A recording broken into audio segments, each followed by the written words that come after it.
expired that allowed us to host our meetings on Zoom so that we could all safely participate from home. I want to set some rules for tonight before we get into the business of our work. I'm going to ask that everybody in the audience keep their masks on at all times while in the building. We have a mask mandate on every public building in the city of Lambertville until further notice. If you decide to stand up to the podium to make a comment, you can remove your mask if you feel like you need to. It is a shared microphone. We ask that you wipe the space down, but that is a personal choice you have to make about keeping your mask on or off. At the end of the council meeting, if you're going to everybody usually sort of mills around afterwards. If you're milling around afterwards, it also asks you to keep your face mask on until you exit the building. Does that sound fair to everybody? Yeah. Okay. Yeah. I'm excited to see so many folks here tonight. We've had a record amount of participation in our council meetings this year, and I'm glad to see that coming in person hasn't deterred everybody. I'm looking forward to the discussion tonight. So with that, Cindy, would you mind reading our statement? This meeting is being held in compliance with the Open Public Meetings Act, with the meeting dates advertised in the Trenton Times. Notice was provided to the Hunterdon County Democrat, to the Trenton Times, various individuals on the listserv, department heads, the city engineer, and city attorney. This meeting is being recorded, and the meeting agenda offers planned action items to the governing body to the extent known at the time of the publication. Thank you. Can I get a roll call? Councilwoman Lambert. Here. Councilman Sanders. Here. Councilman Stegman. Here. Council President Taylor. Here. Mayor Paul. Here. Can I ask everybody to rise for the Pledge of Allegiance and remain standing for a moment of silence? I pledge allegiance to the flag of the United States of America and to the republic for which it stands, one nation, under God, indivisible, with liberty and justice for all. Ask everybody to remain standing for a moment of silence for those members of our armed forces and those of us who are fighting on the front lines of COVID-19. Thank you. Before we get into the business on our agenda tonight, I'd like to welcome our new council members to their first in-person meeting, although not the first for Councilman Stegman ever. Councilwoman Lambert, welcome, and thank you so much. We're excited to have you here in person. I'm very happy to be here.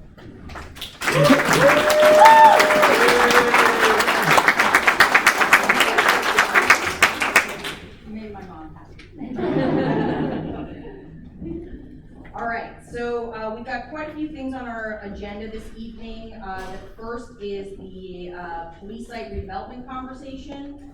Following that, we have some resolutions, and then we have our school superintendent here to discuss the next stage of the South Hunterdon Regional School District. And then we'll have some updates from Councilman Sanders on marijuana, and then our general public comments. We're going to allow for public comment on resolution number 88, which is the police site redevelopment. We're going to ask that all comments on that resolution be tailored to the resolution and not to anything else on the agenda, and then we'll have general public comment at the end. So with that, Bill, do you mind if I ask you to give a brief description to the council and to the public of what the resolution designating county and companies as the redeveloper allows us to do and not to do? Sure. So Resolution 88, 2021 designates county companies as the redeveloper of the police site and authorizes execution of funding agreement. In the redevelopment law, designating a redeveloper has a specific meaning. It allows for communication between the municipal entity, in this case the city, and a potential redevelopment. Can't hear you. Can you take his mask off perhaps? Yeah, if that's. So during that process, the city will undertake the process of negotiating a final redevelopment agreement. Tonight, what's before the council is simply a resolution that designates county and companies, meaning the city will engage in negotiations with them and authorizing a funding agreement, which has two distinct purposes. One, it sets forth the terms by which the city will negotiate with this entity. And two, it requires county companies to provide the city with an escrow for the city to pay its professionals to negotiate an ultimate redevelopment agreement for this project. So in sum, the city's not going to be paying for that. That will be funded through an escrow. That will come out of the city's pockets. Those are the two actions before us tonight. It's the first step in a process to get to a redevelopment agreement. We're not there yet. There's some significant negotiations that need to take place, assuming council acts on this resolution tonight. So this is simply a kickoff to the negotiating process for that redevelopment. Council have any questions? So Bill, go ahead, Councilman. Just the final development contract or the agreement would have to come before the council for a vote. Correct, that requires a separate resolution. So,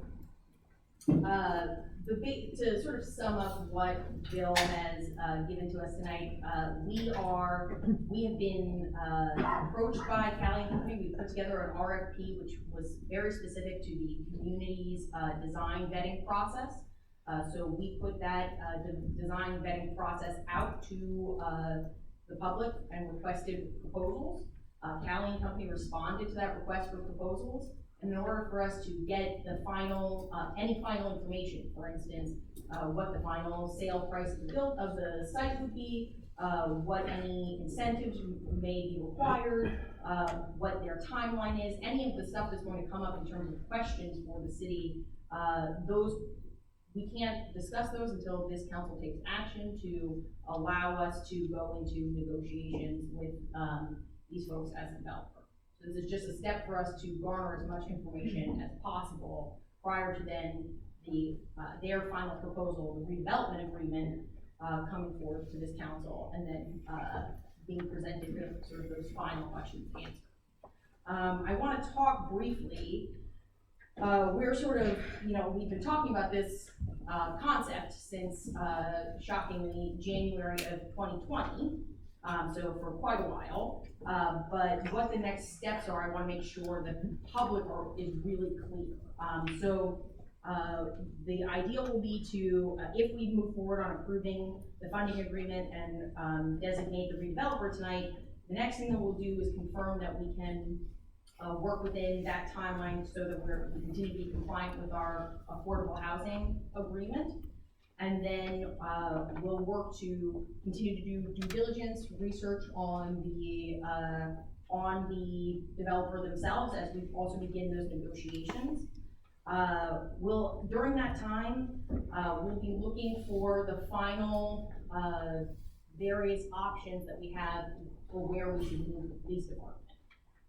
Obviously, I have put to the public one potential idea, which is the log cabin on the Clausen site. We're looking at several other options. We're going to coordinate all of those potential options and have a architect review each of them for a total cost.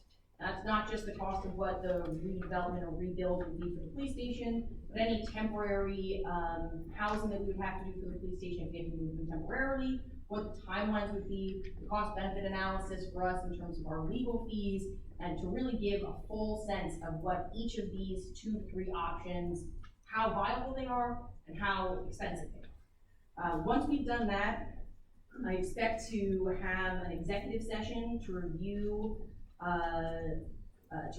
those cost estimations and to go over with council what we think the best, any potential contract negotiations that would be a part of those conversations.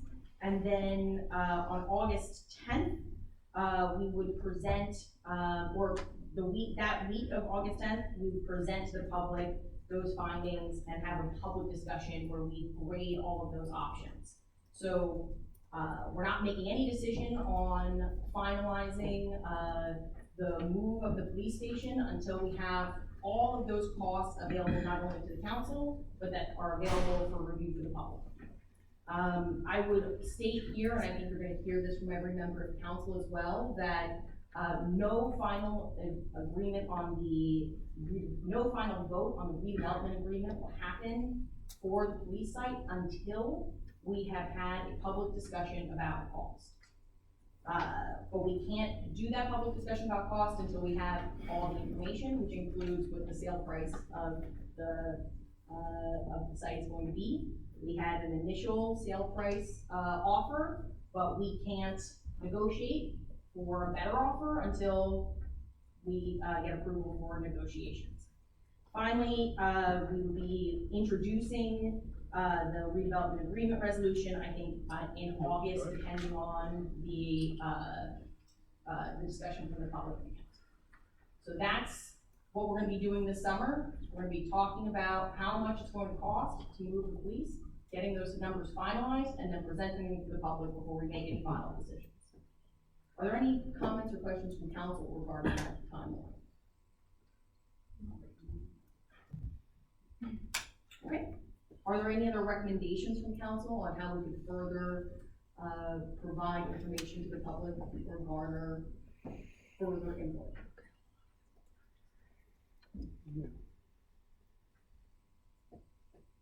So I will, hearing none, we will put this timeline up and available online through the minutes. We will also update the community development page so that as we start to move through this process, folks who are interested in the development of the police site can be here every step of the way.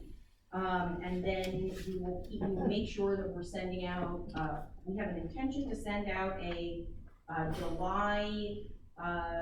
late July, Lambertville Matters, which will be talking specifically about some of the changes we're making to Sparkle Week, some of the other, issues in the community, and this will make sure that every home that has a mailbox receives an update that we'll be having that public discussion on that confirmed date. Okay. So with that, are there any questions from council regarding the resolution number 88, and the funding agreement?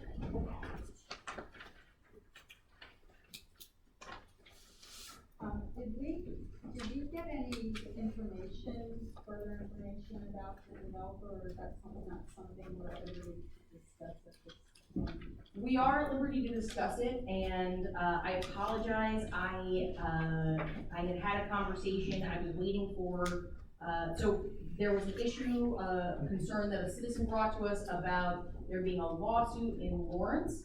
I reached out to he's now a council member, but he wasn't there. They have a different system where they sort of switch off those hats.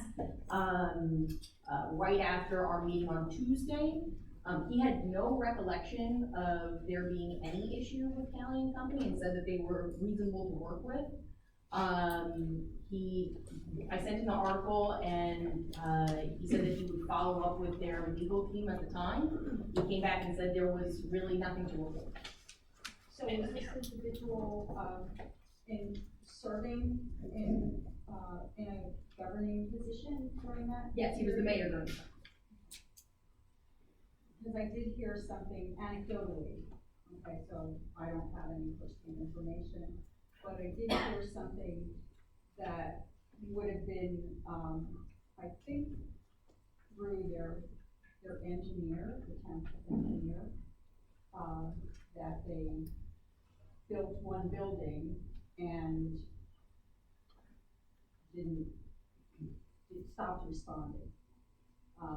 And then the article that was sent around that I know I shared with council, indicated that Lawrence Township moved to sue, and I think the judge awarded them the bond. So, like, for me to hear that there's no there, why did they sue? Why, that's just a question. Some of those suits are procedural to get access to, particular land. I sent him the article, and I pushed to ask him to respond. He had no further update for me. I know our city planner, that Clark Hayden Hintz was also, what's the word? A consultant for the city of Lawrence at the time. So we've asked Clark Hayden Hintz to also look through their records to see if they have any further information. Again, you know, I think from this point, you know, for June 2nd through the end of this period, we're gonna be doing more and more due diligence and making sure that we're checking all of our boxes here. So we'll continue to, as we get more information during the negotiation, particularly around their financials, all of that will be a part of our negotiation process. We don't have the bank information until we go into the negotiation. So one of the questions I would really like to know from, I'm sure County provided references or any other resources that they've done business with them in the past.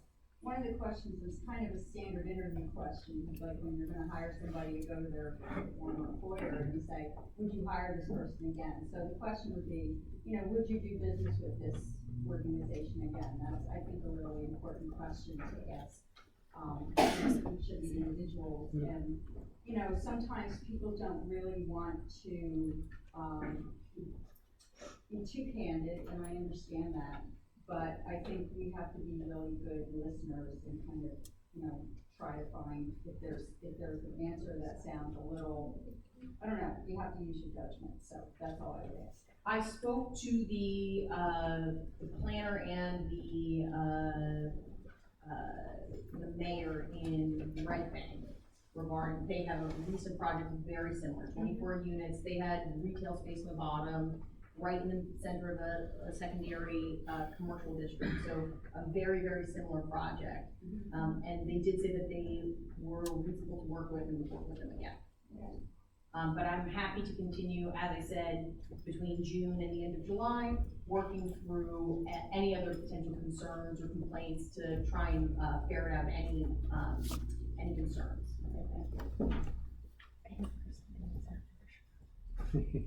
Are there any other questions or comments from council? I think one more thing I'd like to highlight before we move on to public comment regarding this is that you know, from the point that we move forward on the funding agreement, all of our legal fees, our planning fees, the various fees that are required of us to get to a final agreement with Callion will no longer be on the city's shoulders. So the longer that we wait to pass this funding agreement, the more it costs the city. So this is an opportunity for us to put 25,000 of their dollars in an escrow fee and start billing out for these, you know, the costs that are generated from these types of negotiations. I think it's really important to note that. And it does not, that $25,000 does not guarantee anything, it just allows us to be in negotiations. You said We've all been there. the due diligence process obviously is important in this, and we shared maybe things that come to council members, ideas or concepts or concerns that folks have. So we'll, you know, it's incumbent upon us to share those with you as you want to professionally investigate. But it's this is an important process because this is a very significant dance partner. So we'll make sure we get this right and we do proceed.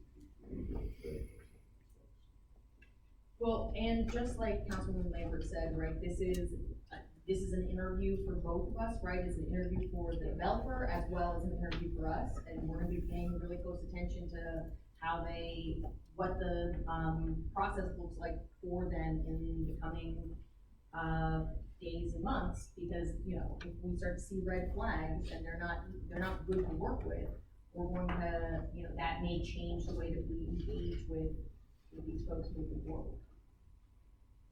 But we don't know what we don't know. Okay, so just as a quick reminder before we open up public comment, I'd ask that folks, if you want to use the podium, you can, if you keep your mask on or keep your mask off, that's up to you. I'd ask that if you're not at the podium, that you keep your mask on, and that we, and I think Cindy would want me to remind you to also state your full name and address. So if there's anybody who has a comment, we would mind queuing Within 3 minutes. 3 minutes. Yes,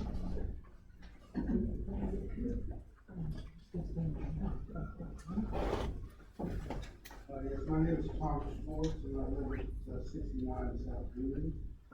I have a few questions. First of all, was there more than one respondent? Is this company the only company that responded to?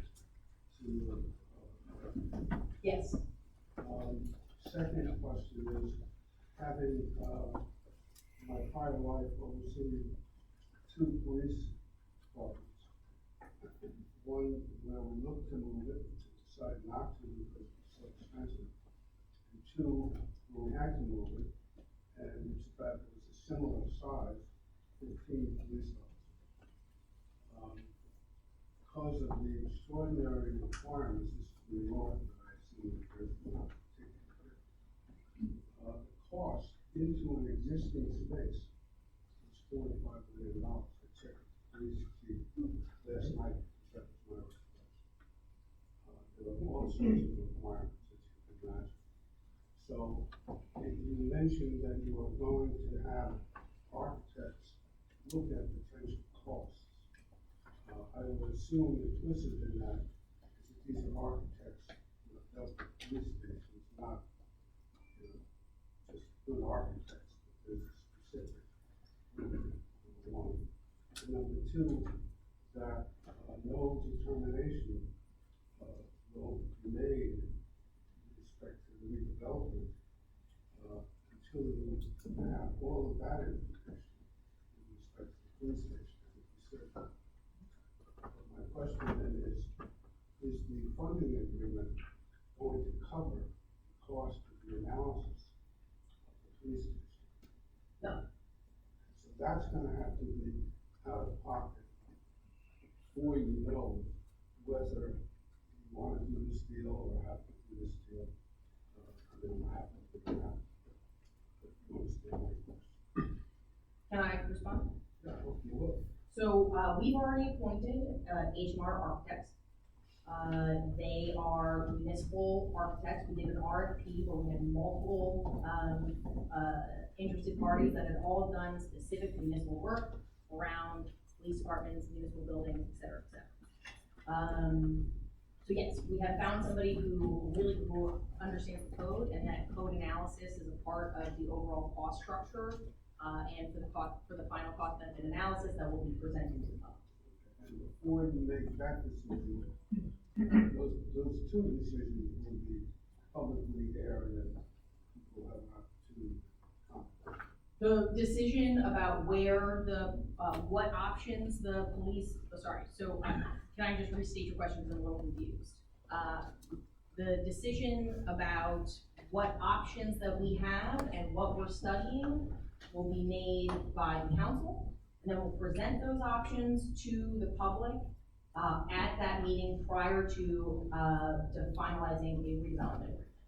My only last question is, does this redevelopment funding agreement that you're authorizing, does it obligate you to negotiate a good faith with them, or can you decide, we're gonna walk away without having a explicit rationale? That's a very complicated question. What I will answer is that we have a court, mandate to solve for our affordable housing,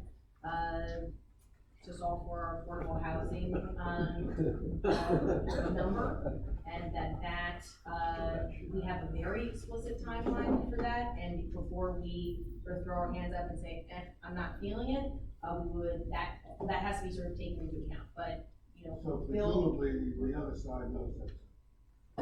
It's public, yes. Are we at 3 minutes?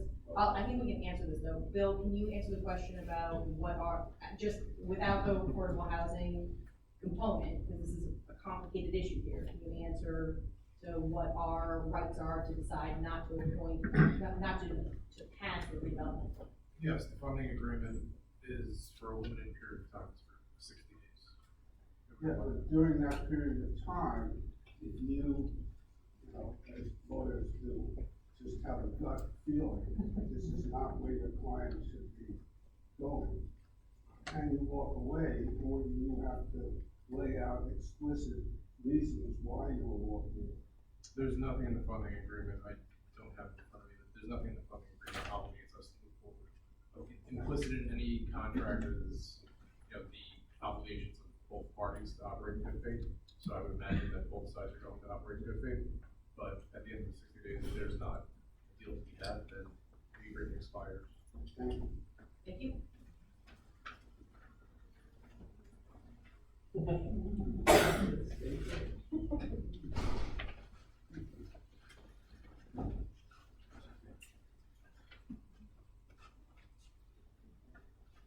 Chen, 17 Clinton Street.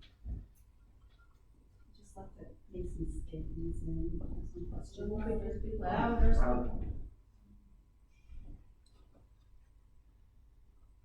I have a question. If you have a buyer and they start construction and they discover there's contamination in the soil, I mean, let's just assume this was an auto body shop. So there's most likely some contaminated soil. Who's responsible? Will we have something in the contract to state that the city is not responsible? Because without it, the city is responsible to clean the toxic chemicals and decontaminate the construction site. So how is that being handled right now? Very likely, the redeveloper will do a phase one as part of their own due diligence, wherein they would, discover whatever the requirements are for them to, if there is any, remediation required, and that would be a part of the final negotiation prior to them having a redevelopment agreement. So you're saying the city is not responsible to clean? I'm saying that no one, Contamination site? if there is any, issue that would be found out as part of their own due diligence, it would not be when they were breaking ground, it would be prior to final agreement. So that's prior to signing a contract with them, or, I mean, they're going to do their phase one, so that means you're having a contract with them. I'm saying, if you were to discover there's contamination, or they discover, who's responsible to clean the toxic waste? First of all, I'd like to just say, toxic waste, Okay, the contamination of the soil, of the hypothetical shop. contaminated soil. Okay. No. So, if you recall from the Clausen purchase and sale agreement, there is significant language contained in there about what type of environmental testing the city would be allowed to do. That's like the city required. That's So like- we were the buyer with the Yeah. lawsuit, so we would. I'm getting it. Can you make a recommendation? So in this case, we have another buyer. The redevelopment agreement, not this funding agreement, but a redevelopment agreement to be negotiated would contain that purchase and sale language. So that would lay out all of the timelines for the buyer to conduct their due diligence, what they'd be allowed to do, and then what would happen from there if anything is discovered. Those are terms to be negotiated. Obviously, there's a desire on the city's part that if you find something, you want to continue the project, you're going to be responsible for it. Terms like that are to be negotiated. Obviously, we, during the negotiation process, we don't want to do it publicly, but it's the city's best interest will be kept in mind when those terms are being negotiated. So that agreement will lay out all of the tests that can be done and the obligations arising from those tests. Can I make a quick suggestion? We'll be on our 3 minutes. I think better so Ms. Chen and others can get their questions, and maybe they can serially provide their questions or comments. That way, you don't have to do Well, so my 3 minutes is part of their. No, I'm saying exactly that. Okay. All right. I'm giving you more time. I think it'd be better than cutting back and forth, if you could state all your questions give yourself an opportunity and then the folks. But I guess I'll just wrap it up real fast then. I'm just urging that our council vote no tonight, because I think there's a lot of unknowns, and one of the big unknowns right now is the cost of relocating the police station. We should compare ourselves to, Tom Schwartz mentioned when he was the mayor in New York, what it costs. And I'll use the comparison of Flemington, which is our neighbor here. So they sold their police station for $1.1 million, and then they discovered it was going to be $4.5 to $5 million to relocate. And that took them by surprise, because they didn't realize of the new regulations and guidelines that they had to comply with. So what are they doing now? They're in the same police station, renting it from the developer they sold. So here we are, we're talking about selling our police station for $1 million, and we don't know what it's going to cost to relocate, where we're moving it to in the interim, and then where we're going to move it as the final resting place. So that's 2 relocations. And I just think right now, with the purchase of the Clausen farm, we can't afford that. And we do have a 2018 signed affordable housing agreement, which is good until 2025, which I think we should think about as far as Plan B instead of this being made right now. Thank you.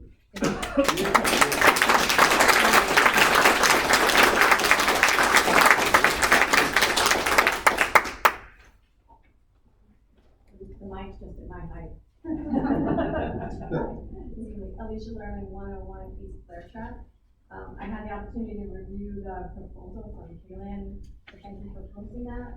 I sent most of my concerns via email, but some other concerns have come up. The first one is looking at their average project plan that they proposed. It was 4 months of architecture and engineering before they broke ground. That would give us only 4 months unless we negotiate something longer to figure out where we're putting the police station. I think that that's, I don't think that that's doable, given all the constraints and concerns we've had, that we've been looking at this since 2019 and 20, and we still don't have an answer. I just don't think it's feasible. I also felt their proposal was, I would grade it a D-, for any company that's looking to try to get our business and really impress us. Their exhibits were really sparse and paltry. Their references, only one was from a borough administrator, the other was from a bank or a lender, and one was from a fire chief. They had a typo in the LOI with a different address from a different county. Their rental cost that they noted at $30 a square foot would make their smallest unit of 973 square feet at $2,400 per month. And their 1,148 square foot unit, which is the larger unit, at $2,870 a month. So I'm not sure where the affordable housing portion comes in terms of rent. I think that the judge would give us time, Judge Miller would give us time to extend on whatever our commitment was to end the year, because we signed that agreement prior to COVID, prior to everything that came up and prior to the concerns of moving the police station. I think moving it to the Clausen farm is a really, really bad idea for a multitude of reasons. It's not really where it would be best in the city. So I again urge you to vote no. I don't think this is the right developer for the city. I don't think they've shown in their initial proposal any quality that I would want to work with them, and several of the other concerns.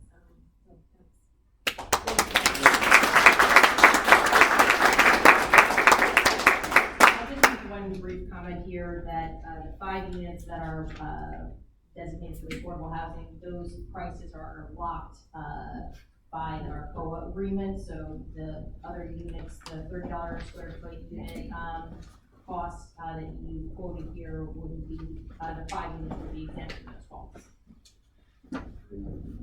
How is everyone tonight? My name is Mike Redmond. I live at 23 Perry Street, and I'm going to keep it short and sweet here. Is the council created the proposal? They sent it out. One firm responded. I think that's very telling. There's issues with the project. If the project was top shelf, multiple firms would have responded with proposals. The fact that one firm responded with a proposal should give the council pause and should make the council think more deeply about the project. The project was a winner, people would have been knocking at our doors. One firm responded, and as we're hearing, the firm is problematic. Thank you, I just wanted to say.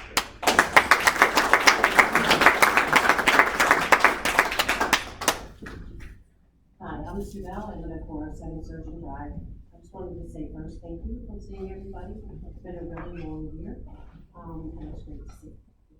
I'll try not to cry. So, I sent y'all a letter earlier, I had a couple little mistakes in it, but I just wanted to say that I understand that undoing the settlement agreement was an idea, and it feels to me now that to make this work, it's like a labyrinth, and it just keeps getting more and more expensive.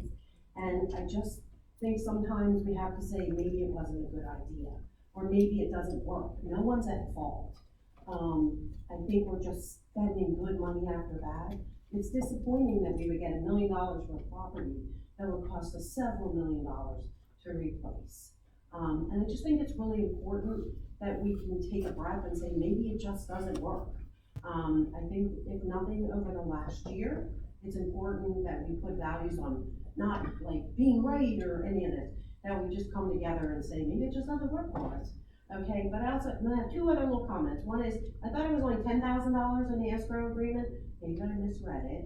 And then the other thing, which is gonna be really petty, the building is bloody ugly. It looks really institutional, you know, and that's not what Cat came up with. You know, what Cat came up with was cute, but it's bloody ugly. It's a square on square building with the apartments just down the hall. Looks a lot like a college student. Actually, the college students like you. So I just want to thank you all, and I cannot say this enough from the bottom of my heart. It's great to see everyone. We've all been through a lot.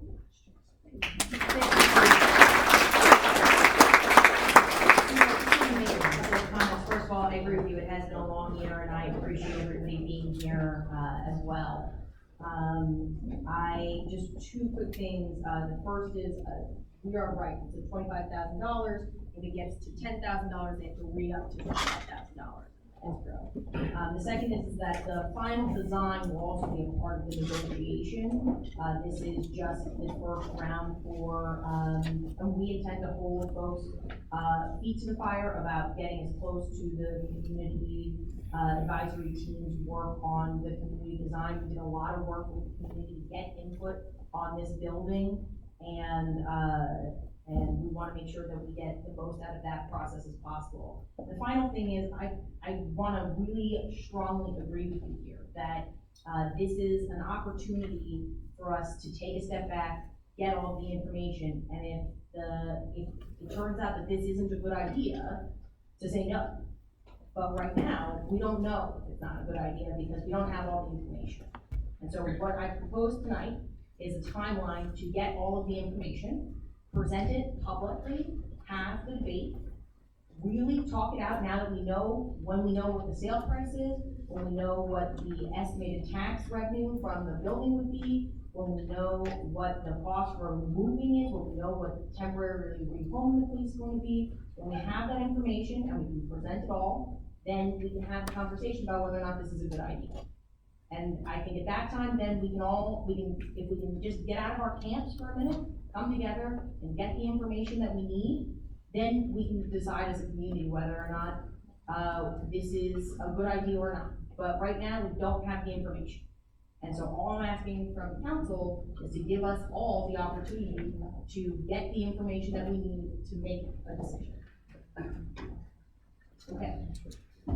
Hi, my name is Jack Lovig. I live at 27 Jefferson Street here in Lambertville. And I'm urging the council to vote yes for this tonight for the reason of getting the additional information that we need. What we need in Lambertville is to preserve our historic buildings of value, and I would say the police station is not among them. But more importantly, I think we need to think about projects and execute on projects that address our significant debt that the city has. This project is a unique one in the sense that it may be able to do that in a very material way. We don't know yet, we don't. And until we know how much it's going to cost to relocate the police station and if there's a viable option, I think we need to do more investigation. and then come to a conclusion when we have all of the information, which we don't have today. Whether or not Callian is a good partner or not, I'm not really qualified to say, but I think that'll come out in the due diligence over the course of the next couple of months. So for now, I think the logical vote is to vote yes in support of finding out more information. If it's unviable after we learn all those things, then maybe the logical vote is no, but that's not now. That's after more information is gathered and shared with the public. That's all I have. Thank you.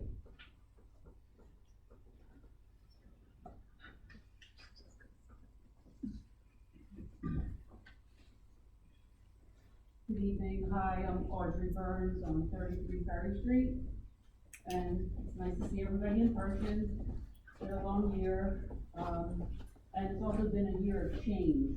So change is constant, and there's been a lot of changes, and this is something that we need to think about possibly changing as well. So the area in need of rehabilitation study, that can be changed. The affordable housing agreement was changed in January 2020. And that's when the police site was changed to being residential. Also, the YMAX site was removed from that affordable housing agreement. The master plan, ordinances, and agendas, they change. So I think we need to consider maybe the area in need of rehabilitation study needs to be looked at again. The studies should be limited to areas that are truly in need of rehabilitation and redevelopment and used for blighted and distressed areas. This was a far stretch for Lambertville to consider that area as truly in need of redevelopment, distressed or blighted. So therefore, I think the study should be readdressed. Also, we don't need a new police site. If a new 4-story building can be built on that site, why can't we adapt that site for the police? If they need a 4-story building, I don't know what they need, but why can't we address what they need on the existing site that they're at? So I think it's time that we just pause and reevaluate and consider reevaluating that area. And then I just have 2 questions about the builder. Are we going to be, or are they going to be asking for any type of tax abatement? Have they submitted any type of a financial agreement? And also, does the city of Lambertville have a tax abatement ordinance for builders? So the answer is, in their proposal, they did ask for payment in lieu of taxes. The financial requirements for that were very strict from the state.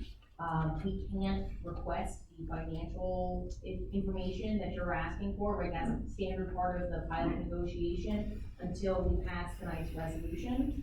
But they will be providing all that information because it's required. We have 3 current pilots in the city right now, but not a pilot ordinance. Each of them are negotiated separately. Sorry, Cindy, you're looking at me like, they are done by the pilot is done by ordinance, but each pilot is done separately by ordinance. I think what you were asking, maybe I was incorrect here, is if there was an overarching ordinance, they're each negotiated separately. So on our affordable housing, on the buildings, or for each of our affordable housing multifamily units, we have pilot ordinance. It's standard as a part of how these redevelopment deals get done so that affordable housing is actually viable to do. Okay. All right, thank you. So I just asked the council vote no tonight. Thank you. Thank you.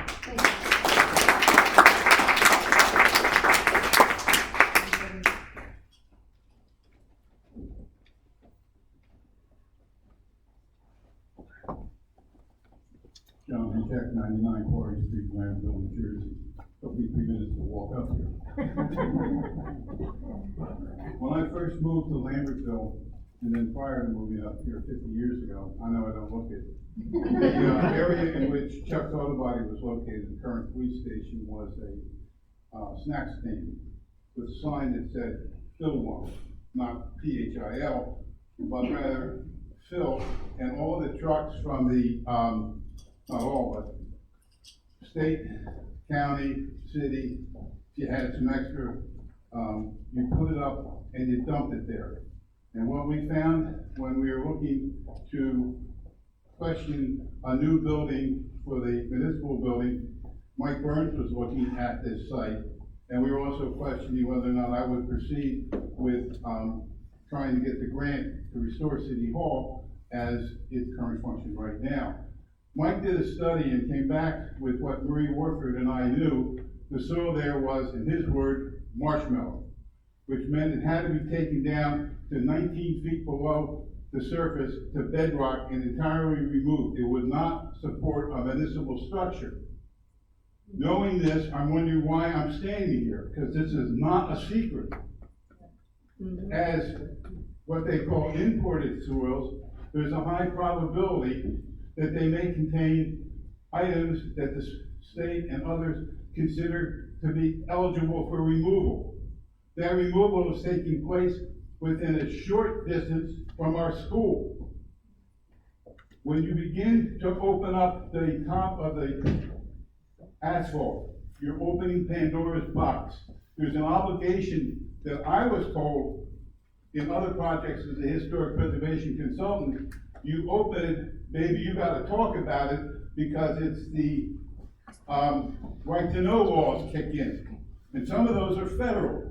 We also have a new stormwater management requirements on part of the state of New Jersey within the last month, 6 weeks, that might make this something that people have to take a look at.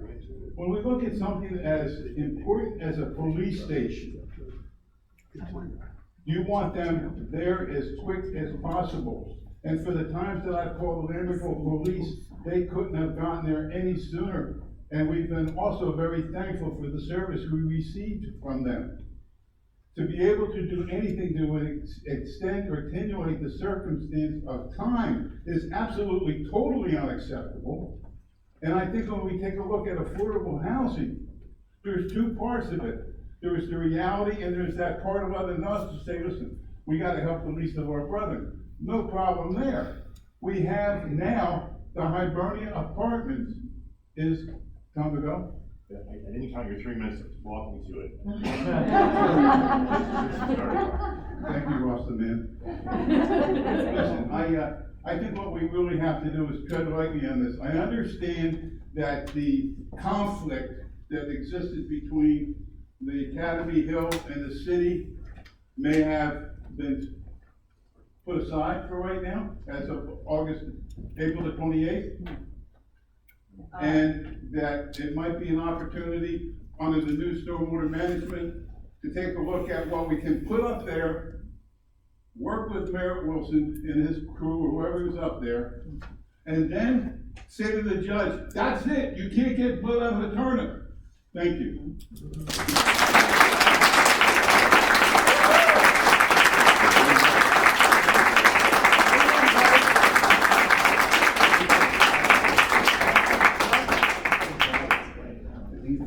Hi, Mike Lynch, 25 Ferry Street. So, the RFP was put out April 22nd, and was the deadline for responses May 13th or around then when Callian responded? They responded on the day. That was the deadline? I think, would we all agree that we would have liked more response than just one party? I mean, kind of safe to agree. So given that we would have liked more than one, could we extend the deadline, like we do in the business world, when we put out a major RFP and we only get one, we don't like that. We extend. Can we extend, or are we now tied into it, or looking at an exclusive arrangement with Callian? This was our second RFP. Yeah. And so we have we found them to be responsive. And so we either have to appoint or not we can't extend. Okay. So I guess then I would just ask rhetorically, can we feel good proceeding with just one party? In hindsight, I appreciate what you're saying, like we're kind of stuck with this, but can we feel good proceeding with just one partner who's raised their hand? It just feels to me that, boy, it would have been better if we had 2 or 3 to and to at least get, in the spirit of Mr. Ludwig who said, let's get some more information. I like to get more information from more than one potential developer. Just my. So the answer is we have a developer, we don't have all the information. So at some point, if there had been 3 developers, if there had been 10 developers, we would have had to enter into this type of agreement to get to the next phase here, which is what is the actual sale of the building?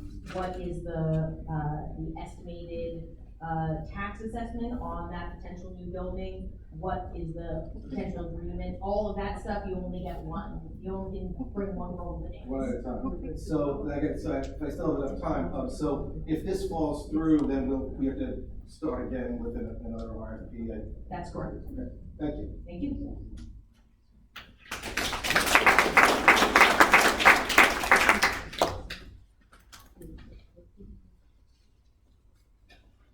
Judy Gleason, 86 North Union Street. I actually have a very small point, and I'm almost reluctant to raise it because I have to have already lost on some other positions that I have tonight for this to even come up. But I don't want to let it go by the boards because my batting record is not that great for winning on some of these things. So, you talked about in your initial intro, which was a good overview of this, you talked about the options at some point, the options for what to do with the police station if all the other things we're talking about don't happen. One option that I just want to be sure is considered, should we get to that point, the opportunities foregone that might be taking place with conservation, environmental, positive preservation, contributions to our purchase of the Clausen property. If we move the police station to the Clausen property, I believe we are taking a big step towards losing a lot of money from entities that don't pay for some of the things that we would need to do to support the police on that site. Because it's not the type of thing that the conservation related organizations do. So as you were listing the options, I just want to be sure, knowing that I'm not in favor of getting to this place, but I just want to be sure that that is taken into account, because what it will cost, what it will cost, what it will cost, has to also show what we won't be eligible to get, what we won't be eligible to get, what we won't be eligible to get to help pay for the cost of recovery. So thank you. Do you mind if I would respond to that briefly, because we are in active meetings with Green Acres as well as the New Jersey Conservation Foundation and Preservation Trust. And so that is the way that we have presented this from the beginning was to have an 8.6 acre sort of square property for Clausen's, and then an exemption area for the outbuildings. And that exemption area is really important because Green Acres is extremely prescriptive and does quite a bit of work in making sure that those prescriptions are followed to what you can and cannot do with a building once it's been purchased by Green Acres.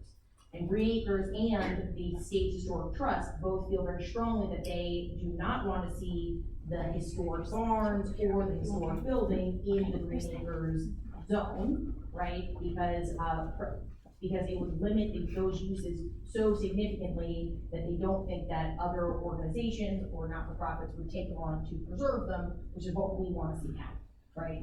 So we have presented to the public a exemption from the beginning, a map with a square, and then an exemption area.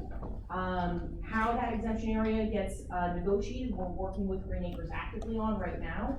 But that exemption area, the goal is to keep that as small and tight as possible to the outbuildings so that we can preserve as much of the historic use as possible while leaving those buildings usable regardless of what, if it's municipal use, if it's private use. We're still working on that as a council, but the goal is to get as much funding from Green Acres as possible. We're finalizing that grant, now. I've turned that grant over to I wrote the first round of that grant myself. We turned that over to our professionals last week. And then that will be reviewed before we go into, the next stage with Green Acres. So the goal is to get as much money from Green Acres as possible, while also leaving this council and our community the leeway that it needs in order to get the best use out of the losses. Thank you, and I repeat, I wasn't in favor of getting to that place anyway, because I'd like to see the police station stay where it is.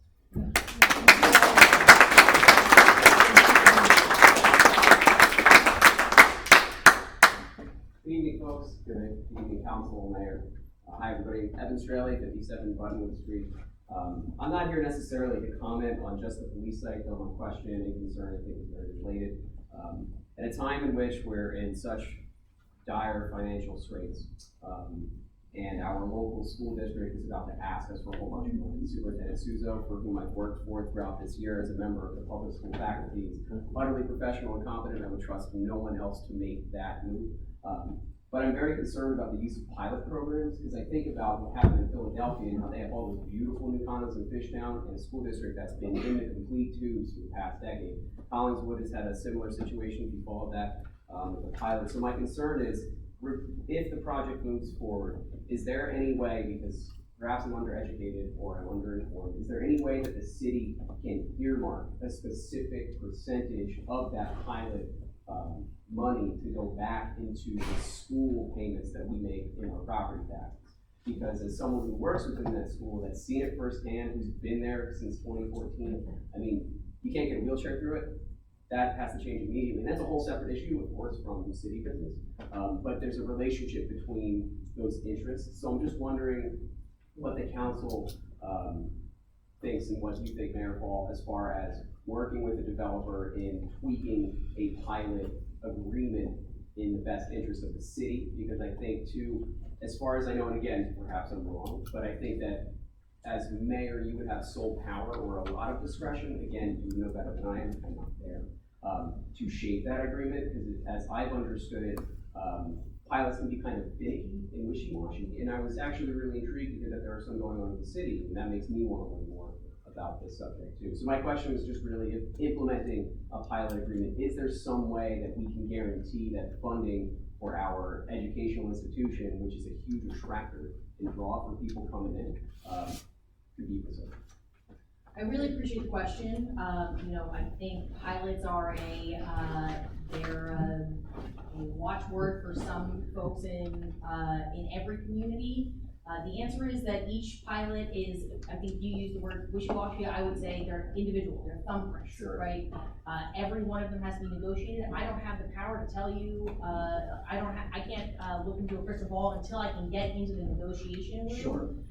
With the city. The goal for negotiating any type of payment in lieu of tax, any final sale agreement, our goal is to keep the best, get the best deal for the city in this. And what I'm asking you now, before we come, we'll have 2 hearings on that pilot if they can prove that this project would not move forward but for a payment in lieu of taxes, which is the state standard. If they can build this without a tax incentive, and they have to prove to us in really specific financial terms that they need this, right? So they have to hit that hurdle first, and that's a high bar to hit. Then after that, once that negotiation starts, that will come back here and we'll present to the community on why we think we got the best deal possible. And that will happen at the same time when we talk about our redevelopment. But it's really important to note that before we ever come back to start negotiating, that they have to hit a really significant bar to even be considered for a pilot. And that's that but-for Texas. Okay, great. Thank you. Thank you. I appreciate your response.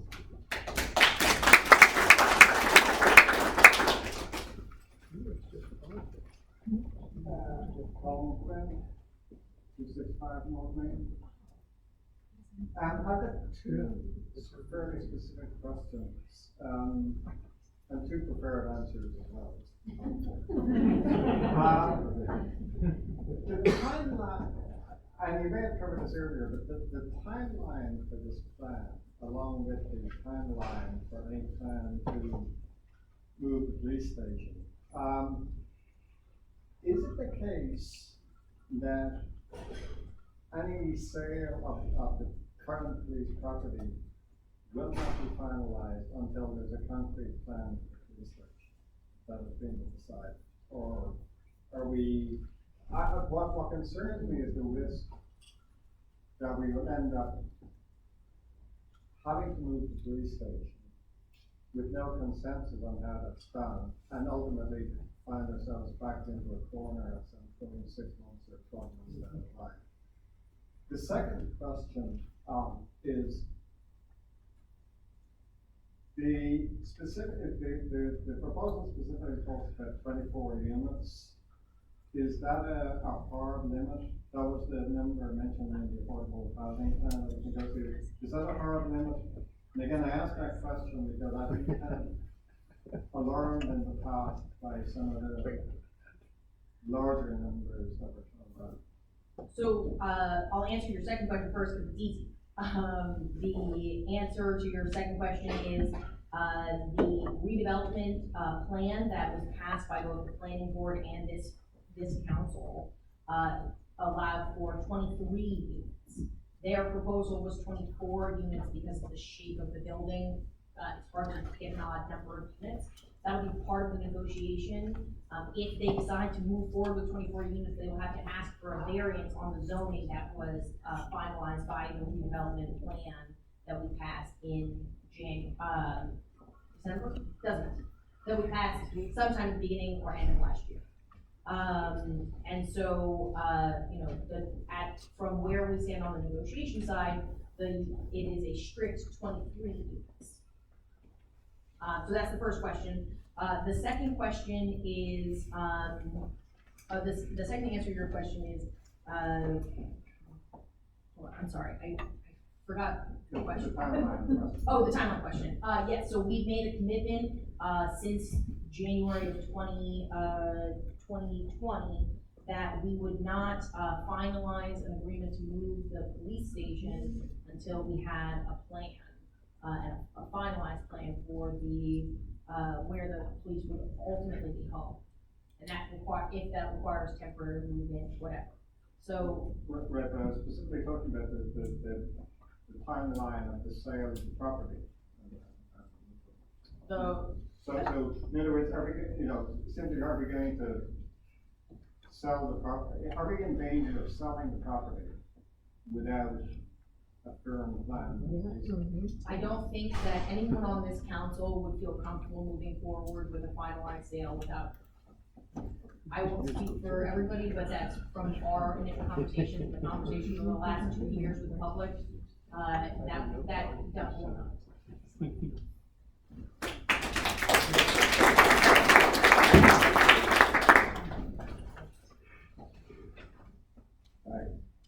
Jeff Pine, 22 South Union Street. I think that everyone, all the things I wanted to ask, I've already been asked. But I just wanted to reiterate a couple things. I've been living here a long time, 72 years. And I saw that property where the police station is turn from sort of like a place where they dumped everything they wanted to get rid of as a landfill, because they built it as a landfill there. Chuck's auto body, and I graduated high school with Chuck. So I know it well. He opened up there, poured asphalt on top of everything. They covered up all the landfill that was there. We're fortunate to have a police station built on top of that. And back when we built that station, maybe there weren't as many laws as there are now about going forward with projects that may have endangered the environment. They didn't have as many laws back then. We got the police station built, and it's a perfectly good police station. And as John said before, it's a perfect location for a police station. I don't think we should even be talking about going forward with changing the location of that police station, because we're going to open a can of worms and be in trouble if we do.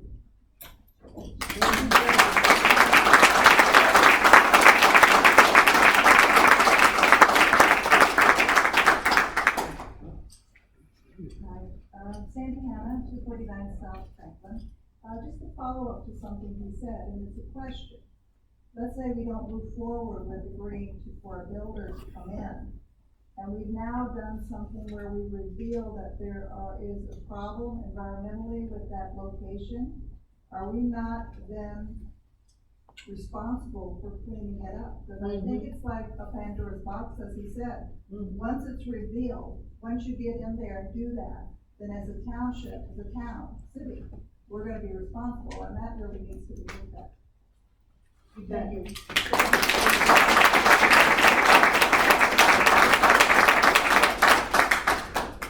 Are there any more questions or comments from members of the public?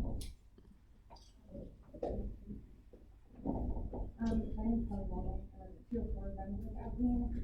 And I think I just had a brief comment, which is I think, I would ask you to vote no because I think the police station should stay where it is. And I think my perspective on it is that moving the police station is a huge monetary investment in policing.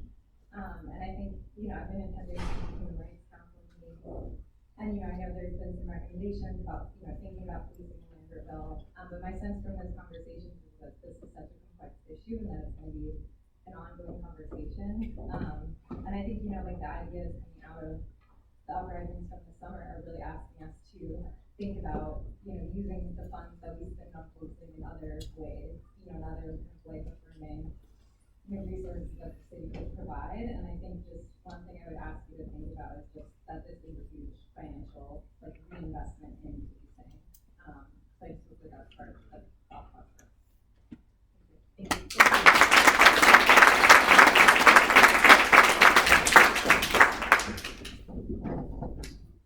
Hi, I'm Sean Ellis. I live at 204 Brunswick Avenue, and as the mayor said, we've been discussing a potential new location for the police since January 2020, so almost a year and a half. Other than the Clausen property and potentially some addition in this building, what are the other options in a year and a half that we've been able to come up with that are on the table? So right now, we're in communication with the fire commission and talking about an expansion, basically jumping onto an expansion they're intending to do on their site. We're also looking at several other properties that we think we're trying to get a sense of whether or not they are really feasible. But the plan is to push forward with at least 2 other alternatives besides the Clausen property, and then weigh them versus the cost benefit analysis of, the other choices. So it's been a year and a half, and we basically don't have many choices still. I think, we've done quite a bit of work on agreements that fell through, right? So we worked with the Catholic Church to try and negotiate either a rental or sale of that property. We worked with the Riverwalk buildings to try and negotiate an agreement there.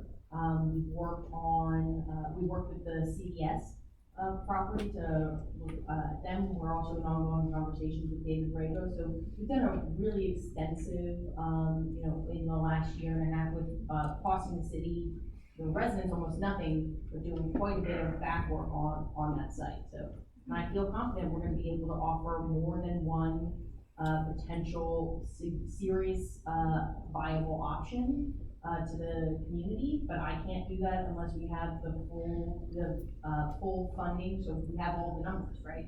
So that's what I'm asking the council to vote on tonight, is giving us the information for the next step so that we can finalize what is actually viable. So I agree that we need to get more information, and I think that, you've been doing a lot of work trying to collect information over the past year and a half to see what our options are, and we're still, trying to figure it out. And I think we should have those ducks in a row, at least within the range of what we're looking at for, moving the police before we really even do anything else, because And so I'm just gonna say, please vote no tonight. Let's get our ducks in a row before we do this.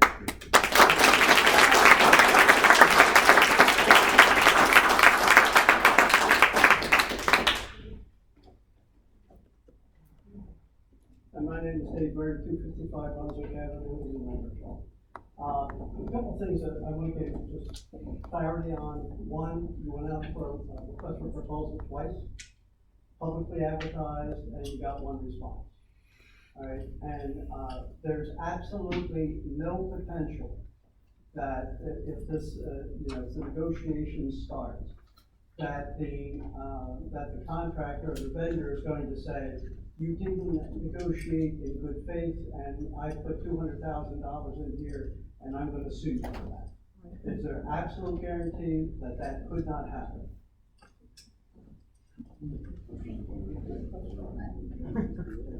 I mean, I'm sorry, I'm just a little confused by your question. You sign this, you agree to go in, you start your negotiation, you got 60 months, or 60 days down the road. I think everybody would feel more comfortable if we had 60 months. And maybe we need it. But the other piece of it, okay, is, and again, I've been around a lot of contracts, all right, and contractors and developers have ways of making it so expensive for the vendor or for the owner or for the municipality. I just want to make sure, because I think there's a lot of answers that need to be in place before we get into this. And I want to make sure that we're not going to entertain any additional expense. So can our attorney confirm it can never happen? I don't think that that's possible. In the state of New Jersey, anybody can sue anybody at any given time. Then that being said, all right, and the gentleman right before me, I've been around been listening to this and been in this town for, all my life, okay? The sites that you looked at it here. I was out here for walking in the water, all right, 2004, 5, and 6. I had the flooding, up on Union Street, all right, where the fire engines couldn't get out, okay? And I'm not exactly sure, but the Union may actually be in the floodplain for 500 years storm. All right, so these are all things that have to be fleshed out. And I think, I agree that if there's a financial exposure, we need to get, step number one is what are we gonna do with the police department? All right, and then I think the young lady that pointed out, if you find out through this process and they go in and see that it's contaminated, and they say, we're walking away, all right, we don't want now to have a cleanup. So my suggestion is vote no, focus on the police department, get a decision on that, and I think you've got enough information to do a pretty good financial development now that you have that much, you have a proposal. All right, so you know what the taxes are going to be and what they may pay and all that kind of thing. But you got to get step number one, all right? And I would suggest that you just hold off. Thank you very much.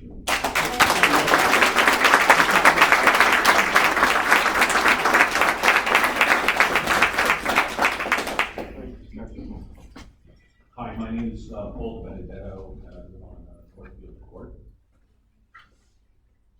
For one, Mayor Paul, when you were talking about the administration and all these real estate projects, I was wondering, gee, is the government's job to be real estate or is this government?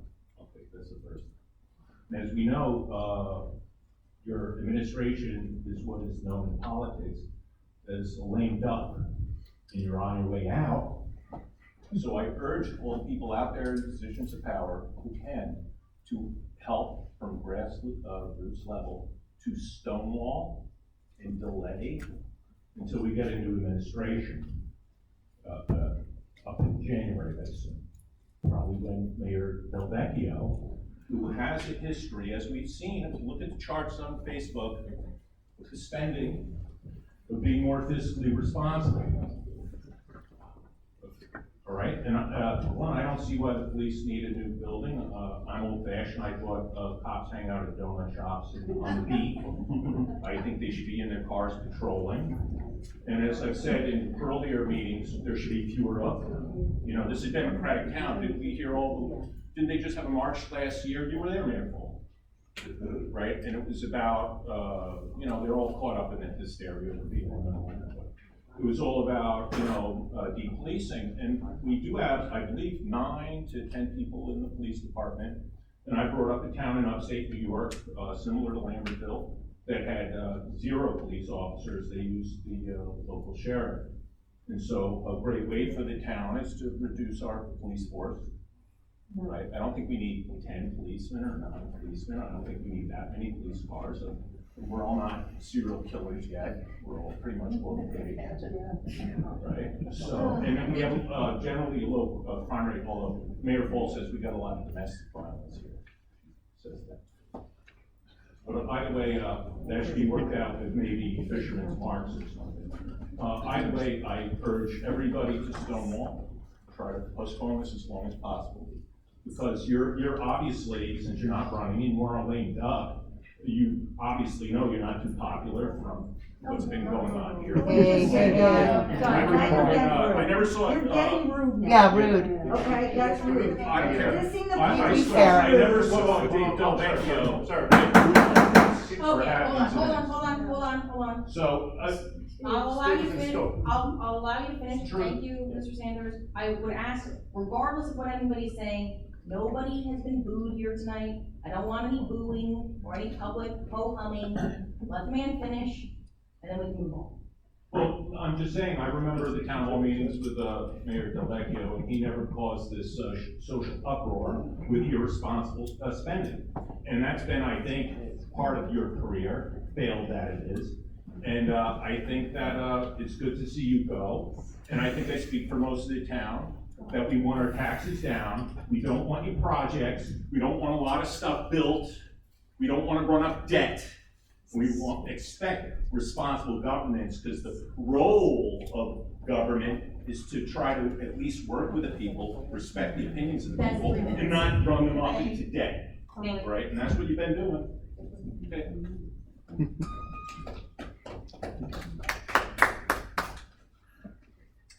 Are there any other comments from the public? Hearing none. I'm gonna read resolution number 88, 2025. Is there any other comments from the council? Okay. Resolution number 88, 2021. This is a resolution of the city of Lambertville, county of Hunterdon, designating Cali & Companies as the redeveloper of the property identified in block 1003, lot 3, commonly known as the police site, pursuant to the local redevelopment and housing law, NJSA 40A:12A. Is there any questions from the council one more time? I can make a comment there. Normally we don't do comments before resolutions. We thought it important to get input before this vote. So I'm sure everyone recognized that, but I think it was important to hear from folks. We've also heard from a lot of folks by email and calls and so forth. So I appreciate the input, and it does help us think through these issues. And to me, there's some questions around. Gentleman said it cost $4 million in New York to move. He had to move the police in twice. It was $10 million just to move the transaction of moving them, let alone buying the site. And this costs $12 million. I have a hard time imagining anybody here voting for that kind of arrangement. Ideally, we would have information about the police location and its cost. I could not possibly vote to finalize if we don't have that sense of cost. And vote, however, to be opposed to allow for investigation, allow us to learn more. It would be nice to learn whether this project is developable, and we should learn that from if we learn process.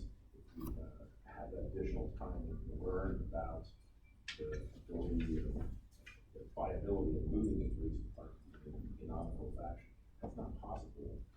Doesn't seem to be a police project to go forward. I understand tonight's vote would be different though, which would be to sign this agreement for a limited duration to allow greater opportunity for the parties to exchange information. So I respect anybody who votes yes, I respect anybody who votes no. I just wanted to give you my thinking. I do intend to vote yes, but I do want to share my thoughts before we. I appreciate that, Councilman. I think, you know, I do want to say, I know that this has been a long conversation, and, you know, I appreciate everybody's candor on this council and from the public as we work through what are really complicated and difficult issues. I plan to make my own comment along with my vote, but in the interest of time, Councilman Sanders summed up my feelings fairly well, so I won't make a separate statement, just to support Councilman Sanders' statement. Thank you. All right, so I'm going to ask for a motion to adopt resolution number 88, 2021. So Councilman Sanders for first. Second. Councilman, President Taylor for the second. Can I get a roll call vote, please? Councilwoman Lambert? What I see tonight is there's kind of two conversations going on here, or two tracks. One is we need to have a full assessment of what this is going to cost to move the police. And I see that as being almost perfunctory, because the other track is the decision to move the police. And the way I see it, that decision has been made. The decision was made when we went before the judge and put this plan and got it approved by the judge. That in effect put the requirement on the table that we must move the police. no. Right? We have No. No. That's the way, okay, but. So, I'm sorry, Councilwoman Lambert, I don't mean to interrupt you. I'm going to ask one more time that we not interrupt members of the public or specifically members of our council with shouting, yelling, booing, clapping. Allow everybody to speak. I think we can all be we can respectfully agree and disagree, but we have to remain with some amount of decorum here. This isn't the parliament. Everybody gets their turn to speak. That's more fun. so, I'm like 3 minutes, do I? Take as long as you want. Yeah, so anyway, I see it as kind of two tracks. I see the decision is de facto, it's been made, which is why we're on this path. I happen to agree with many members of the public who are in opposition, and I'm voting no. Thank you.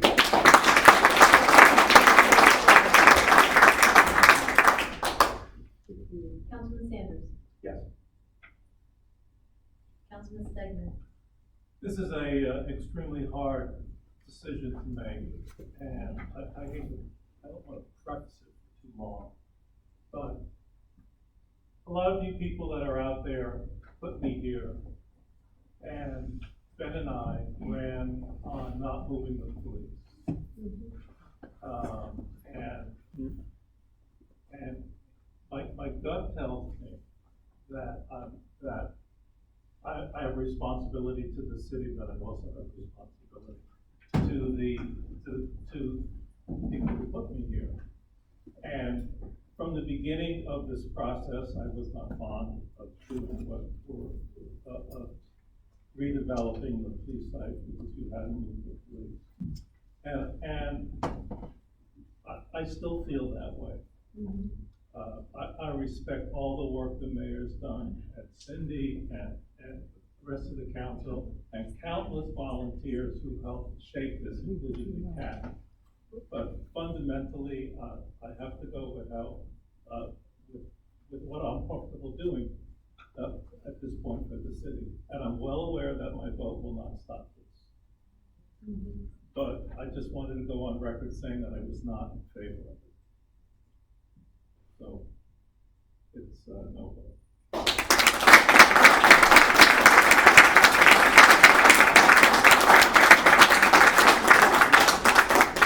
President Taylor? Yes. Mayor Paul. Yes. I'd like to, I'm sorry, Bill, is the funding agreement, the funding agreement is including resolution? So much for my first time. Sorry. Okay, we're gonna move on now. We have, just a few resolutions that are, on consent agenda items. If you are leaving, I ask that, we're still, conducting a meeting here. So resolution number 89 is a grant, application for EMAA. Resolution 90 is a resolution authorizing participation in the electric, co-op for community aggregation, and a resolution to authorize contracts with, Norm Goldberg and Rick Carabelli to complete with appraisals for the following property that are specific to the Green Acres application. Are there any questions from the board regarding any of those, resolutions? It's a contract with both, Norman Goldberg and Yes, we were required to do two separate, to get sort of a median price. Hearing no other questions from the council, can I get a motion to pass, resolutions number 89 through 91? So moved. Second. Councilman Sanders for the first, Councilman, Stagnant for the second, sorry, I just. Okay. Can I get a roll call? Councilwoman Lambert? Yes. Councilman Sanders? Yes. Councilman Segna? Yes. Council President Taylor? Yes. Mayor Paul. Yes. Okay, we have a guest here tonight, who's our superintendent, for South Hunterdon Regional Schools, who has a small presentation to make to us about next steps. I'm sure you can manage the meeting yourself, so I won't, play referee. No problem. First, I'd like to thank Mayor Paul and the council, for providing me this opportunity, and obviously members of the public. I'm hoping by now most of you know that things are moving as far as trying to address some of our facility challenges. But if you're not aware, obviously this presentation will help kind of shape that. I do have a lot of slides. I'm gonna try to move through as quickly as possible because I know that obviously time is important. So the first thing I'll just say is, if you're not aware, I came on board in this past July, obviously a challenging time, and many of you may have seen me on a Zoom meeting and not in person, so it is nice to see people now in person. The first thing we kind of go back to is our mission statement for the district, and two words that really pop out that are really important are dynamic and innovative. And when we think about our facilities that we currently have, we have some challenges to meet that mission statement based on their present condition. And as the board and the district set goals for this past school year that's coming to an end, one of our goals number 5, was really to create a plan, an actionable plan, to develop a bond referendum to address our facility challenges and to engage our community in discussions about that. And I'll share some examples of how we did that, to look at a variety of different options, to design a plan to go out for a referendum this coming November, the financial implications obviously on our taxpayers, and then eventually, and we're kind of in the process of this now, a communication plan to educate why there's a need for this referendum. So just quickly, what is a referendum? If you're not aware, it's when a school district would go out for public approval by vote for the financing of major school construction projects. The amount of money has to be specific as far as what will be raised, and a school district can only go out for a referendum at certain times of the year. So I've listed up there the months of the year. The advantage of going out in November is because it is partnered with an election. There's no cost to the district, where if we go out another time of the year, a referendum can estimate between $35,000 and $40,000. So it does make fiscal sense for us to go out in November. And then if the referendum is approved, typically the bonds will be issued and paid back over a number of years, typically in the range of 20 to 30 years. So why now? Well, fiscally, we all know that it is a good time as far as interest rates that are historically low. So it does make it advantageous to borrow at this time. We are in a situation right now where the state will provide 40% of allowable costs for our projects. We never know how long that will last, depending upon the state of the fiscal environment within the state of New Jersey. So we want to take advantage of that. When we look at LPS in West Amwell, we're really at the point where this is long overdue. This conversation has gone and taken place way before my time, and we're at the point now where we can't really wait any longer. We need to address these issues. We do have land that we can use for our project, so it's not gonna cost the taxpayers any money to purchase additional land. And one of the most important things up there is for our students. They really deserve the 21st century learning spaces that they're gonna need in order to be successful in their lives. So the board did use 3 specific criteria when making its decision. It was a plan that would address the issues while making educational sense for our students, a plan that would include community input and support, and a plan that would be fiscally responsible to our taxpayers. When we look at the Lambertville School, it was constructed in 1968, it's 34,000 square feet. And here are some of the challenges that are associated with the school. It's been mentioned earlier in the meeting, ADA accessibility, which is a major issue. Just a quick side note, I had the opportunity recently to have a conversation with a student who graduated from our district in 2010 and went through LPS in a wheelchair. And I had the opportunity to meet with her for an hour to talk about how challenging that was for her because that building is not ADA accessible, and how the amount of class time she missed and not being able to use bathrooms and having to be carried in the bathrooms and all those different things. Quite honestly, it was heartbreaking. So that is an issue that has to be addressed. An inadequate music room, as far as the space, we have a combination gym cafeteria, a kitchen that's really too small for what we need it for, a library that is outdated and undersized. The HVA systems in that building, so our heating and air conditioning, is coming to an end of its life. I mentioned about the bathrooms already. You're well aware probably of some of the paving challenges in front of that building. Security challenges. So right now, we don't have cameras throughout that building. We don't have door access controls with swipe cards and things that schools should have. Small classroom spaces, storage issues. If you're not aware, that is an all-electric building. It was built like that.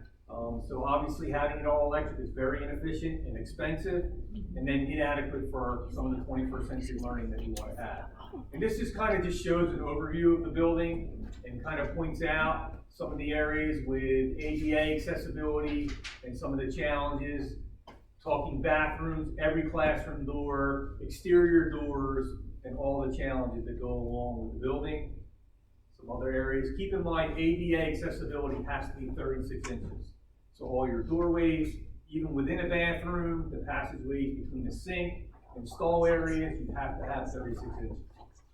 So when you start looking at the layout right now at LPS, this is the best case scenario of what we have. In some areas, we might have up to about 31 inches, 32, but you see the doors open, so obviously that's in the way. And then in other areas where we have just about 24 inches. So when we talk about students who have handicap accessibility, there's no way we can accommodate that. Some other issues, classroom door, and then obviously on the back of the building we have doors. This is an area that's a concern because again, ADA accessibility, that doesn't work. If you're not aware with LPS, there are no fire separations, so the building and all the hallways, you can see there's glass all the way along the top. That's a big no-no, so if there was a fire in that building, it would spread very quickly because there is no fire separation. Ideally, what you would want is block wall all the way up to the ceiling, not glass, and there is no sprinkler system in that building.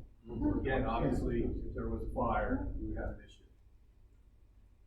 The nurse's office, same thing, no ADA accessibility for students with disabilities, which obviously we're legally required to have. Our library is 1,447 square feet.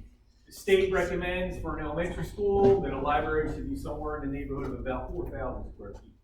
You can see based on the size of that, we're nowhere even near what the efficiency standards say it should be. And similar with the music room. This space here is only 596 square feet. A music room should be 1,250 square feet. I had someone, a parent, recently tell me who was a student at LPS at one time that when they were there, that was actually a storage room that was converted eventually into a music room right now for our kids. So let's just look at a comparison. So when we talk about what's the state recommendation for an elementary school, when you look at special education, we're not too bad in LPS, which is a good thing. The library, obviously, we're well undersized. When you're talking about a physical education space in the cafeteria, we're well undersized. An art room, so our really, art and music I know are an extremely valuable part of this community. But if you look at our schools, we're underserving our students based on the facilities that we have available for them on a daily basis. And then we look at West Amwell, constructed in 1952. It's smaller, so it's a little over 25,000, almost 26,000 square feet. And we have a longer list. So again, all of the ADA accessibility issues, a building envelope issue, which I'm going to show in a second, facade. There's HVAC window units, so obviously something you might see in a home, so very inefficient as far as energy. We have trailers in the back of the building that were used when we got them back in 2012, and they're at the end of their life expectancy. I don't really see us having a gym there. It's called a multi-purpose room, but based on the size of it, you can't really do any activities. There's no basketball, the ceiling's not high enough, there's no hoops, so it's a really challenging space. Again, undersized and outdated library, small classroom spaces, ADA in the bathrooms. Our music classes take place in a trailer. That's the only place that we can fit them. There's an accessibility issue to the library, so the only way you can get into the library is you have to walk through the multi-purpose room, which is a big no-no when we talk about code. You can't walk through one teaching space to try to get into another. Again, aging HVAC systems, there's no heat in the hallways in that building. So a lot of times during the winter months, you'll see staff and students with coats on. It's the only school that we have out of 3 that does not have a secured vestibule. So LPS does have a secured vestibule when you go inside. Unfortunately, West Amwell, you're right into the main office as soon as you open the door. We're developing some paving needs as well there. They're going to come up. Storage issues, again, cameras and door access. There's no security as far as those types of things. They're not in our current plan right now. 21st century learning, and there is no art room. So there is no art space at West Amwell for our students who are interested in art. When we look at the site plan, one of the challenges is, if you can kind of follow the red around, when this building was built, it was built with single wall, so it was never insulated properly. And unfortunately, that's the reason why it's so cold during the winter months when it was constructed. So that's a major concern with insulation. And then there is a septic field in the back. So we've had some discussions about, well, could we do additions? Could we renovate and move things?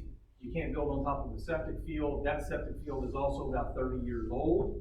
So obviously, at some point that's going to end its life expectancy, which is a pretty significant cost.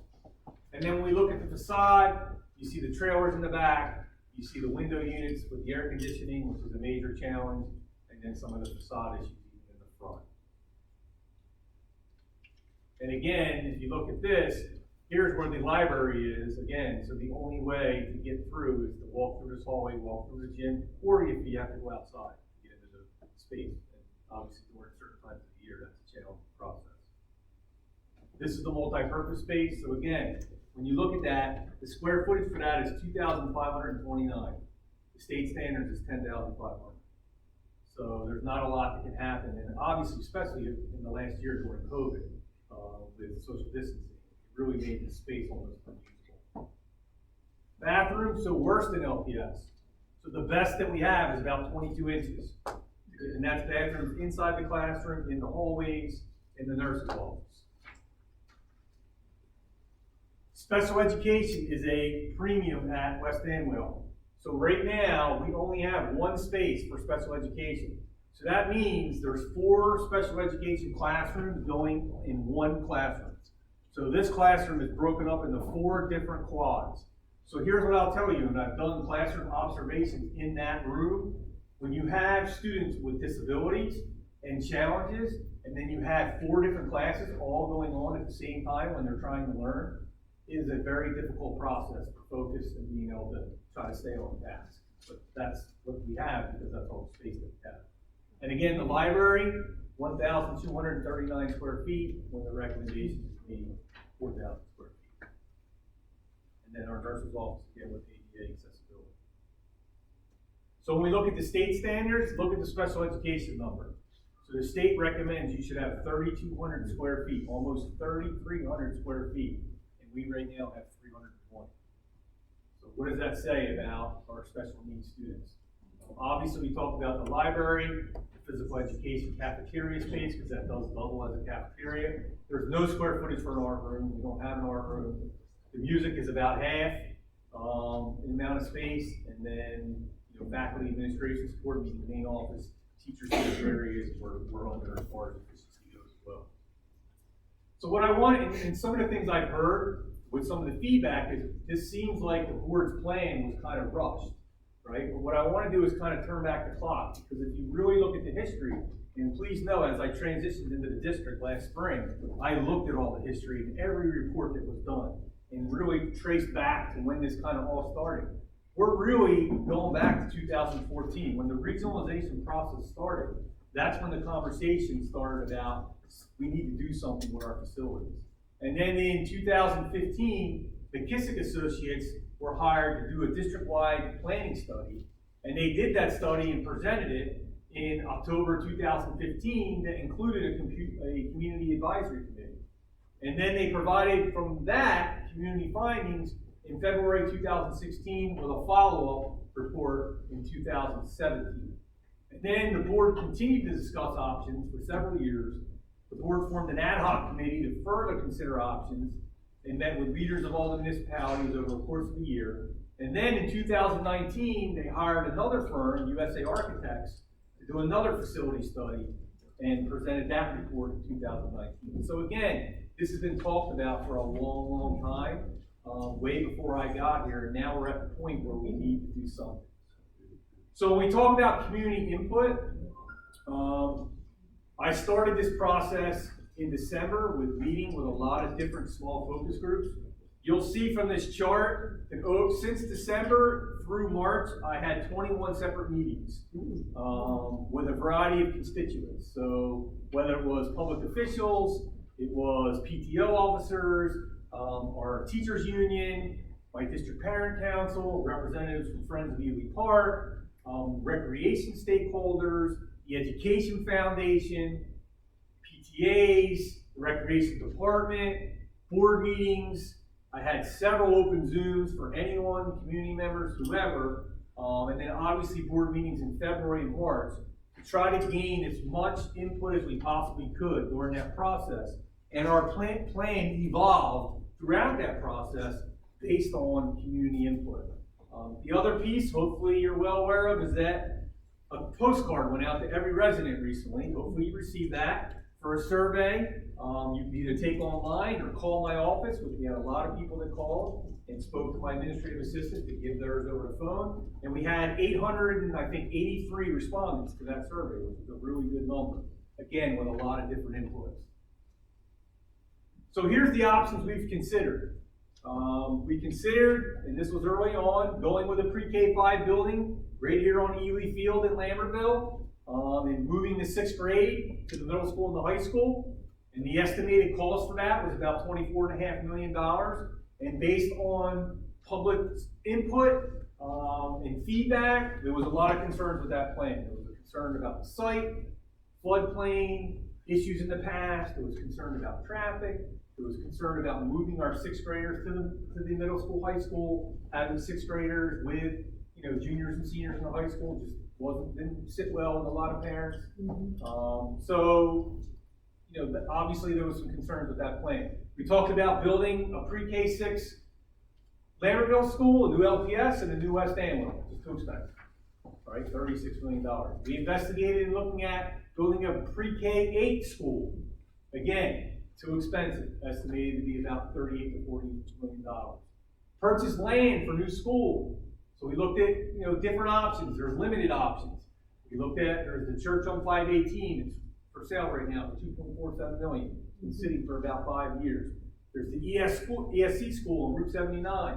Again, $3.5 million we looked at, but a lot of challenges, a lot of infrastructure issues with that building beyond the price to purchase it. And then we even talked to West Amwell Township about property behind the municipal building for perhaps a site for a new school. Unfortunately, they already have that allocated to a future project of their own, and it wasn't available. So where we landed, we looked at a renovation of both LPS and West Amwell. West Amwell, I've said this all along, LPS has good bones.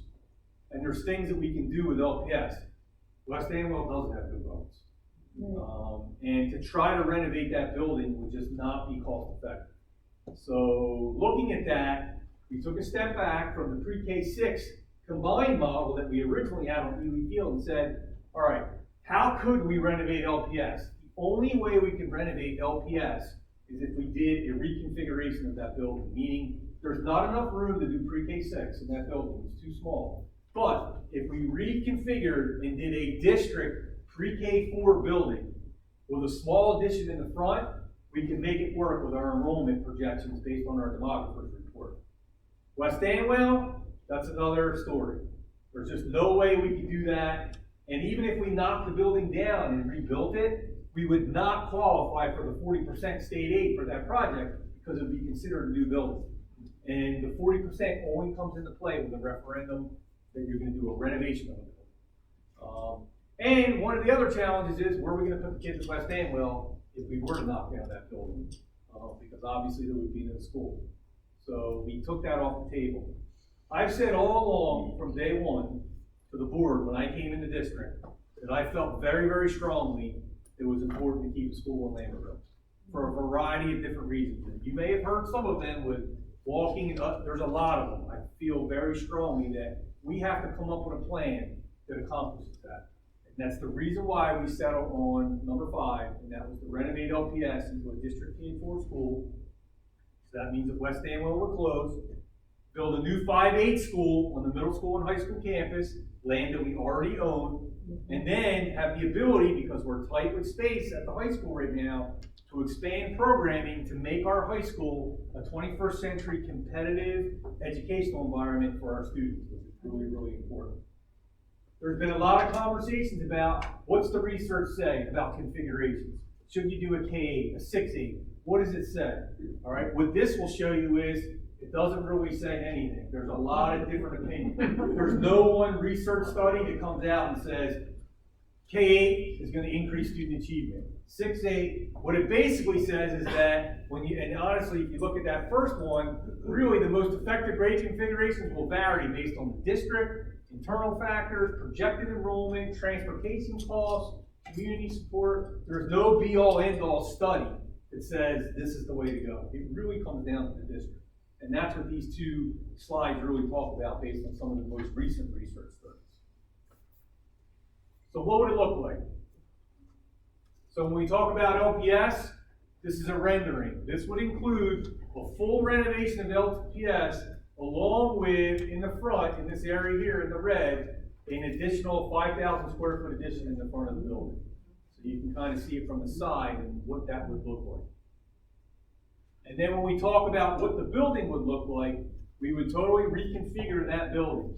So what we would do is we would literally reconfigure, the amount of classrooms we would need, so we would have enough to meet our enrollment needs, not only now, but in the future, based upon our demographic study.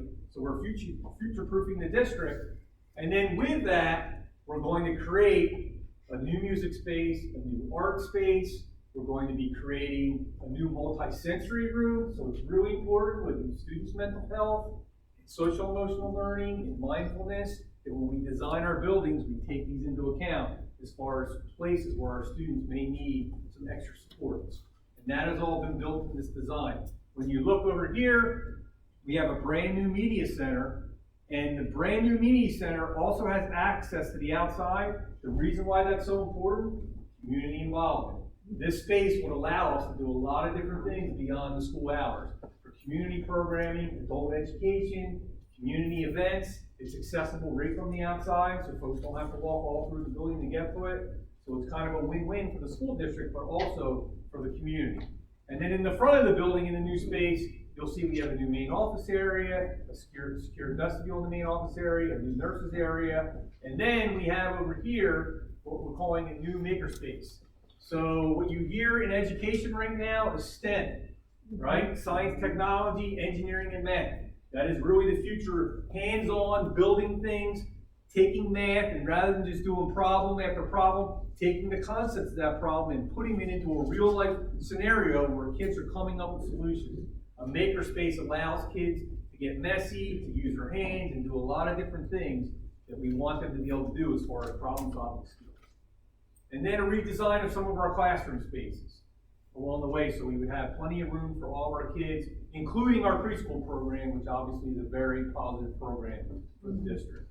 As far as the front, or what would be included in the renovation, all new HVAC, new floors, new ceiling tiles, LED lighting, temperature controls. Right now, West Amwell and LPS, we have no way to set specific temperature controls. The system's completely shot. So it's running like all the time because we either got to shut it down or we got to run it. And in order to replace that system, you're probably talking about $4 million between the two schools. So right now, that's not cost effective for anyone. Obviously, the entire building is ADA accessible. We would repave both parking lots as part of the project. So the one in front of the school and the one next to the school as well. Security cameras and door racks, all fire-rated walls and sprinkler systems, and all new casework for obviously storage, because right now storage is a huge issue for our teachers in that building. If you look at the front of the building, so this is what would happen. This area, and this lot would all be repaved, brand new. We would be cutting out a little bit of the center aisle here, and that would allow for the amount of buses that we would need as a staging area to drop off and then exit, and they could go out either way depending upon whatever they see available. So that's what the main entrance on the outside would look like. We had a demographic study done recently. It was actually the same demographer who did the 2014 regionalization study, and his numbers were spot on from that time. So this is our projections. We are fortunate right now in our district that we have very favorable class sizes. So if you look at what is it going to look like down the road, what I'm proposing here is that right now, for example, we have 2 sections of second grade at LPS. We have 2 sections of second grade at West Amwell. 2 sections of first grade at LPS, 2 sections of first graders at West Amwell. We don't really need 4 sections. We can get away with 3. And our class sizes are still going to be under 20, which is great in education.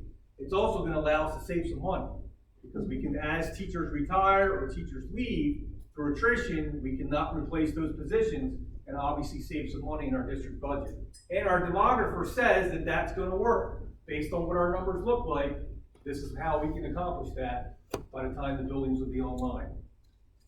What will we do at LPS during the renovation? Well, we've done a lot of research, and we visited the Jesus School, which is right here in town, and they are more than willing to help us out for a year to relocate our students while the building is renovated. Myself and Principal Quinones toured the building. It meets our needs, the spaces. The only thing that we're waiting for now is just hearing back from the diocese as far as how much the rent would be for that year while we were displaced from LPS. The new 5-8 middle school on the high school campus. So this is what it would look like if you're familiar with the high school site. The high school right now is over here. The football field's over here. And right now, this is kind of our practice softball field in that area. This is where we're proposing that we would build a new middle school, a 5-8 middle school. It would have about 100 parking spots. So we do have a lot of neighbors on that road in front of our building that get upset when there's events and games. Everybody parks along the street on both sides or even in front of their driveways. That would solve that problem of what the building would look like. And then this would be the building design. So basically what you're looking at here is you're looking at a single story throughout this whole area where the red is. And then in the back, you're looking at a 2-story where the 7th and the 8th grade would be really housed on the bottom level, and the 5th and the 6th grade would be housed on the top level. And kids would have access. One of the challenges of kids right now that they don't have access to in 5th and 6th grade is science labs. So someone who was a middle school principal in my previous life for 10 years, 6th graders should have access to science labs and be doing science experiments as part of their science program. We don't have the ability to do that right now because we don't have science labs in either one of our elementary schools. This would allow them to have that access. Also, a new media center with access to the community, a new art space, a new music space, and a maker space as well for those STEM type activities. A full-size gym, so when we talk about community activities for our recreation programs and for our adult programs that we may have, that's all space that can be utilized for our community. really, really important. That's just to look at the 5-6 classroom spaces. The SGI at the top is small group instruction. So for our ELL students, our Spanish speaking students, for small group instruction, for our special education, all those different things we're looking at. No matter what we do, this has to go into it. So we're going to be green, we're looking at solar energy, we're even looking at possibly a green roof, which is in the bottom right, which is great because it really helps with drainage, beyond being excellent for the environment. All LED lighting, motion sensors in every room, so obviously when someone's not in that room, the lights go off, so you don't have to worry about that. Filtered water stations and temperature controls in all of our rooms, so we really can set all of our set points for temperatures and save as much money as possible. High school's been an area of emphasis since I came into the district. What I've noticed since I came on in July 1, we are losing a large amount of students every year to the Polytech program for a variety of reasons. Well, that's great, but it also costs us money. We have to pay money to Polytech for them students when they leave. So one of the things that we've been really talking about is how can we make our high school more competitive? What are types of programs that we can offer our students to attract them to stay in district? Polytech now has programs that start in 9th grade. So this year alone, we had students who never came to the high school. They left and we won't see them for 4 years, and we're paying for that.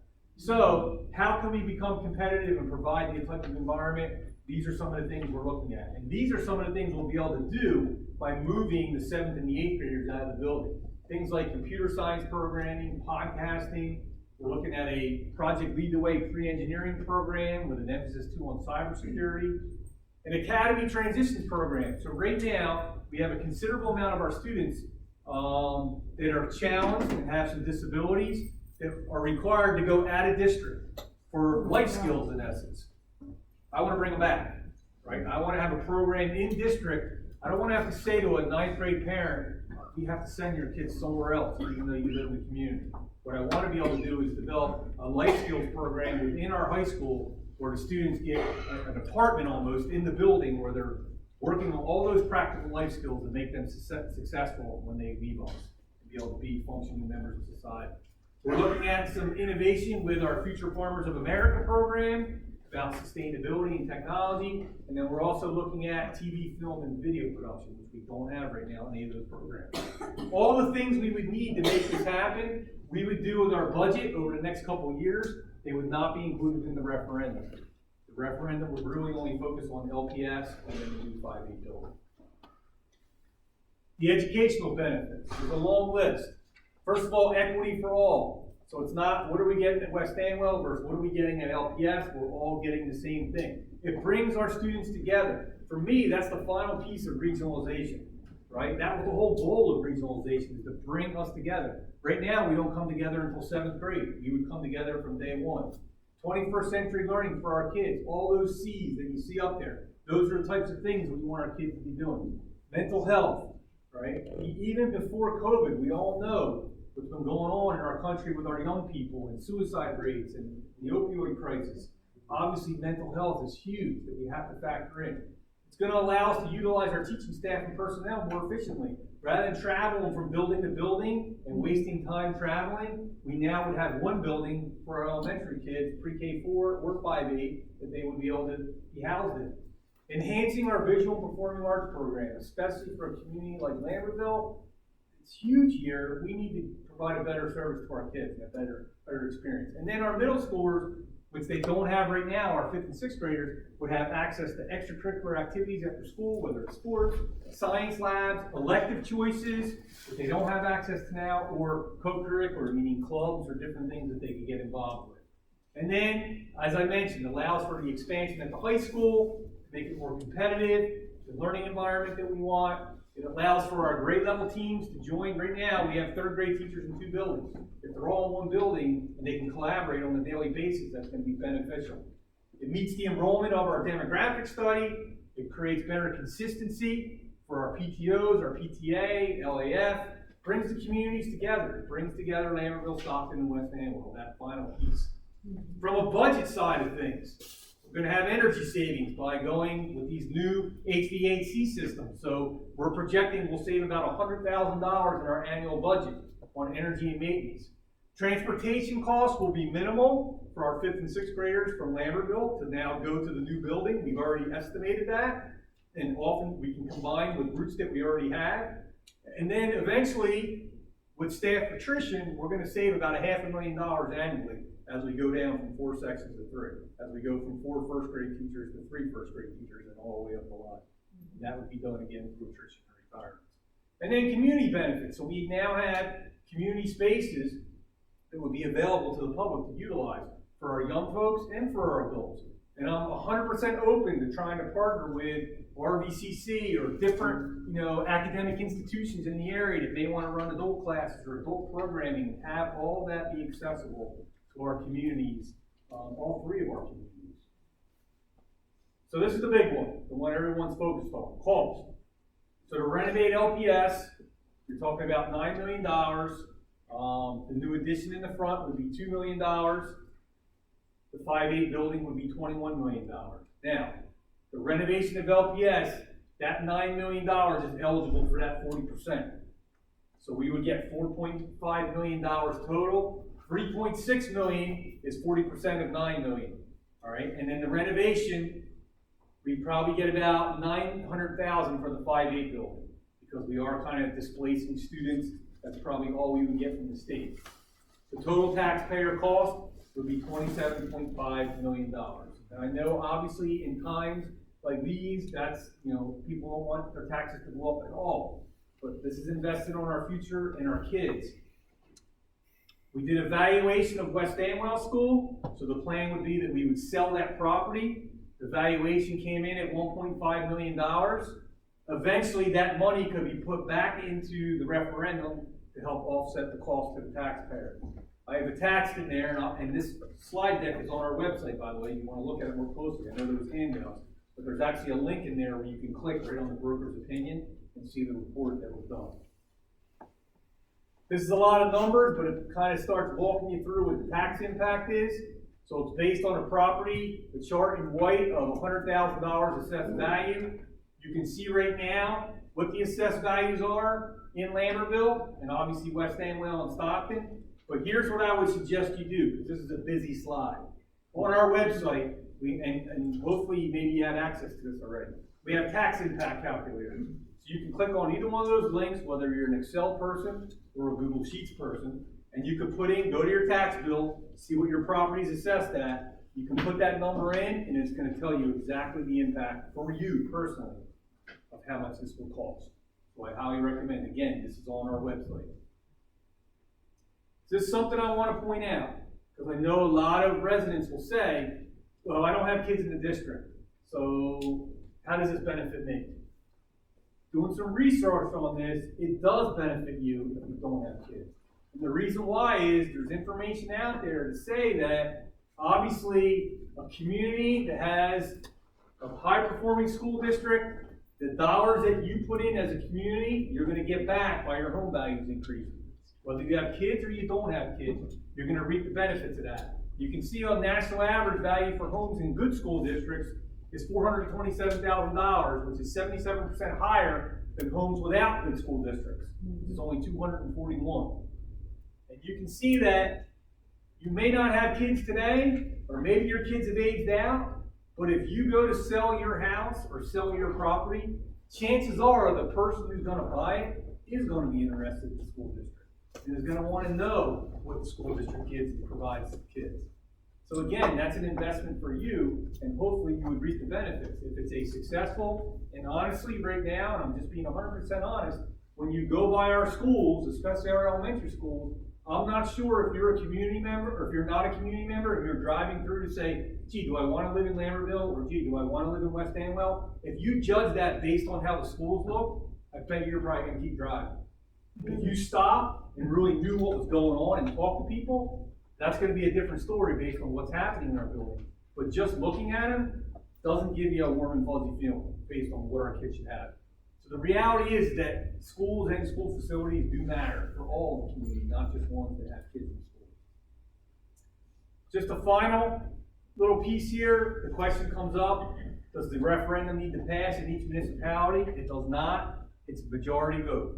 So at the end of the day, When the vote comes in, if there's one more no than yes, or one more yes than no, that's kind of the way it goes. I know with the regionalization process, you need to pass in each one of the municipalities in order for that to happen. That is not the case when you're talking about the construction project. So what I'll just leave you with, because I know your time is valuable, November 2nd, about 6 months away, you'll be seeing a lot of me, hearing a lot of me. I'll be sending a lot of stuff out, videos, all kinds of different things. All I ask is that you remember to vote on November 2nd. Really important. Thank you.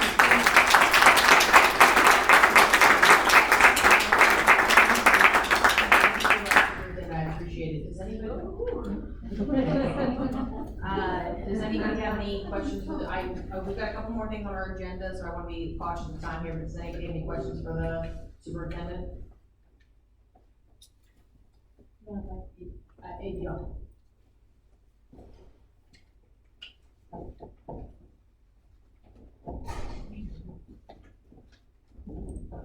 Not a question, just to say my name is Megan Moore, 101 East Right Track. I've been a Board of Education member since January 2018. I can tell you that Superintendent Suazo is the cream of the crop.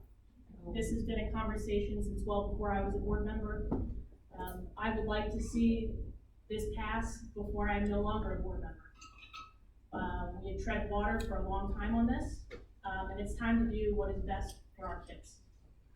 They need this, they deserve this, and this is an investment for the future. Obviously, I am no longer a student in this district, but I was, as were my siblings and my father who grew up here on Elm Street. We have teachers who are putting plans together with chewing gum and glue. And they are doing their best. We have a crack team and a great superintendent and a great administrative team who spent a lot of time preparing a plan that is going to meet our needs for an extensive future. I ask our members of the public, please support this. This is going to be an incredibly important investment in our community and our kids, even if it's not your children. Thank you.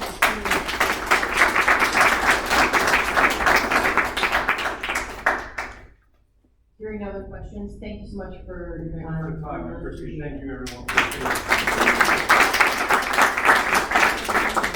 Councilman Davis, can I put this over to you for an update on marijuana, and we just have a couple of announcements and we'll open up the public comment. Sure. Can you hear me okay? Just briefly, I know that this, some of you have been following this closely, others have not been following it closely, but we will need to get up to speed as a community to be an important issue before us. So just by way of background, November 3rd, 2020, New Jersey held a public question around the issue of legalization, possession, and use of marijuana for 21.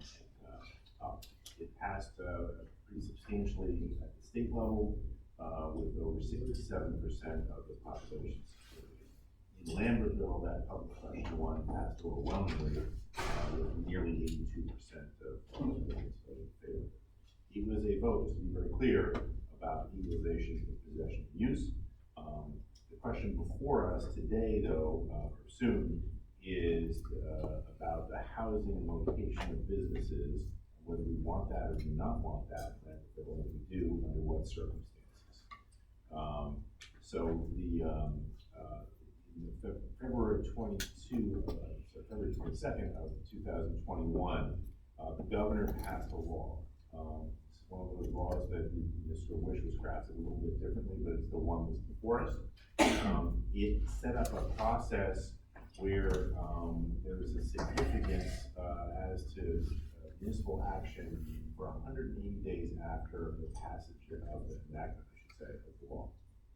So it's August 21st. The magic date for a couple of reasons. Number one, there's a state regulatory body, the Cannabis Regulatory Commission, that's required to do some rulemaking. They have special rulemaking procedures to do interim rules by that date. I strongly suspect they will not meet that date because it often happens with state regulatory bodies. Municipalities, on the other hand, have that firm date of August 21st, which is not going to be negotiable or modified by conduct. And the significance of that is how we treat, businesses or, in terms of, locating here. So there's really three options, from the law. Option, number one is that the city takes no action. And as a result,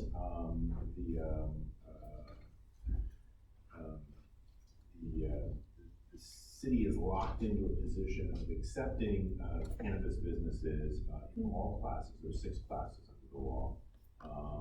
And that any cannabis establishment is permitted to operate here within a permitted use of certain zones. It's not a great solution because A, it locks you in, and B, it provides no special controls around cannabis that I suspect most towns will introduce.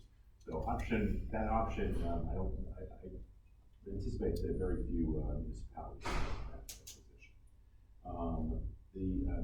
Another option is for the municipal body to opt out of all cannabis businesses. And the State League of Municipalities is recommending that municipalities do this, as well as some other groups. And you could have 2 types of towns that opt out. One is to opt out because they don't want cannabis businesses. The other is you opt out because you want to preserve your right to change your decision quickly, and modify that. So the league saw that as protecting municipalities' flexibility as to whether they wanted it or didn't want it. Another option, and most towns, by the way, are increasingly choosing that opt-out provision. Some towns, however, have chosen an opt-in provision where they're allowing cannabis uses. And I think the danger of opting out is, and we heard from many folks, and it's very persuasive, is that there's a concern that cannabis businesses, if the state moves quickly on its rulemaking and the application process starts, if a ban is in place, it would effectively preclude cannabis business from operating in the city. So there's the ban would preclude it, but I think the bigger issue you're going to get here is the application for license. The application for license, yeah. So you would, yeah. So the members of the community have been very good with their time. I've been contacted by a lot of folks. I've spent a lot of time on the phone with people. Some folks have donated a lot of their energy and time to see if it's possible if we could try to move forward quickly. And then the runway is quite short here because of the statutory time frames. But to see if we could look at an option other than the ban to perhaps a temporary ban, to look at limited permitted use or some uses with certain restrictions. We've even received a sample ordinance that folks have funded that for us to take a look at. There's a lot of decision making that has to take place very quickly. There is a work group that I'm working on. Councilman Stegman has offered to work with us on this, and a number of residents. Stephanie Moss is here, is one of the folks that are helping out here, to try to look at a couple of things. One is to help provide an education piece for the community, because we as a community need to be educated about what this means for our community. Number 2, to try to very quickly get some civic input. We were thinking about a survey and a public forum at which we would have written comments that we would receive. To take that information, again, timing to be very quick, to help inform us as a decision-making body as to what we want to do. And I would presume that we come forward to the council and talk about, here's the ban, but here is an option to permit. Most of the folks that have come to me anyway have been focused on retail.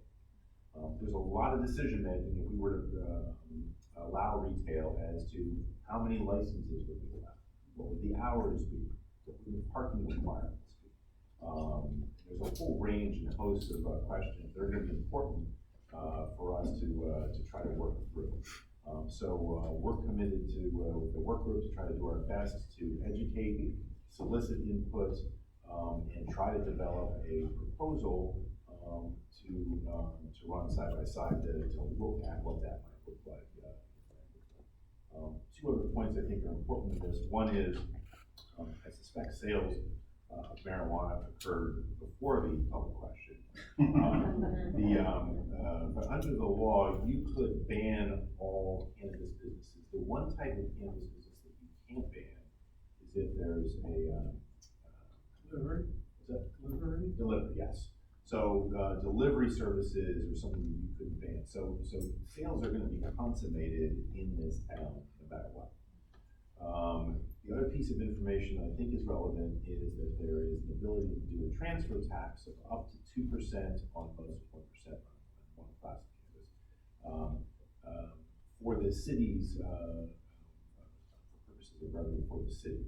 As you know, it's quite rare. Almost all of our money comes from property taxes. We have a limited hotel tax, parking meters, and a couple other things. This could be quite a significant source of revenue for the city, and could offset some of the challenges we have that are quite significant at this point. So that's the task before us. Hopefully, we will get off of the work this week Thursday to try to work through our education piece, our survey, and set up a public forum and a email address that talks to me about where we invite public comment to be sent. If folks can't make a public hearing, we do it by Zoom or we do it in person. This would not be a notice to public meeting of the governing body, as I've envisioned it anyway. Steve and hopefully both of us would be there along with other work members to receive testimony, to hear from people as to what's important to them in terms of quality of life issues. There's other issues about whether you want you have uses outdoors or indoors, or whether you just want a retail establishment. I mean, there's lots of questions between here and there. We're going to take a really hard run at least offering a proposal around offering some use. Again, I think the focus is, from what I've heard anyway, has been mostly about retail. So that's the task before us. I see a lot of folks that I've talked to, and I appreciate but I will say we have heard, or I have heard, and I probably have too, from a lot of folks supporting this. I've heard from folks who don't want any cannabis businesses in the city. And it's not going to be surprising that we're not going to have 100% buy-in from everybody, no matter what we do. But the fact that sales are going to occur here, that there's a revenue possibility, and there's an ability to put some regulatory boundaries and bumper guards around this. I think it's something that we should look at so that we don't push out potential small businesses, and especially small businesses, in this first round of the application process. That's the danger of not acting quickly. I think we have a responsibility to try to move as fast as we can to at least provide that. Yes. Mayor, if I have a question for. Please. Does the city set a licensing fee? Is it regulated by the state? The licensure process, and yeah, by the way, I'm on a quick study here on, we'll also bill everybody to explain, but the licensure process is done at the state level. The state is going to grant us. I presume that there'll be some regional component to that. So one of the things that we could do is say, we don't want anything like, I'm pretty sure we don't want 15 retail establishments in town, so we could say, can't have more than X retail. That may mean that, if there's 8 entities that are some retail here, that there's going to be a vetting process. The vetting process, the licensure process happens with the state. If I remember correctly, there's an input process if there's more applicants for a region than there are. So as a city, we can limit the number of licenses that we feel are appropriate for the size of our town, our city. Right. Yeah. So they'll give us that lateral. Yeah. And realistically, I think that this is going to, at least for the medical side. Yeah, there's, you asked me and I do know. I just heard this number, but there's 20-something. There's not that many medical, it's one of the things we've heard is that, the restrictions by the state of the number of medical facilities is very, you have to travel to Lambertville if you have a card for medical marijuana. So part of the equity argument has been that this would provide at least an opportunity for some folks to travel as from shorter distance. There's all sorts of restrictions in the legislation about you can't house this in an establishment that serves food, you can't do it in an establishment that serves liquor.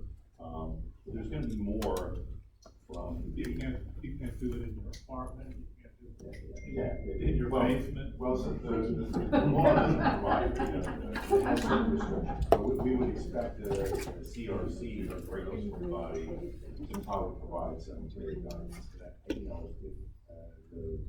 we would be smart enough, perhaps we can put in like a severability clause into the provision to say, obviously, the state rules conflict with something we provide for an ordinance, obviously, the state law, the ordinance would still stand, but you would have to go with it.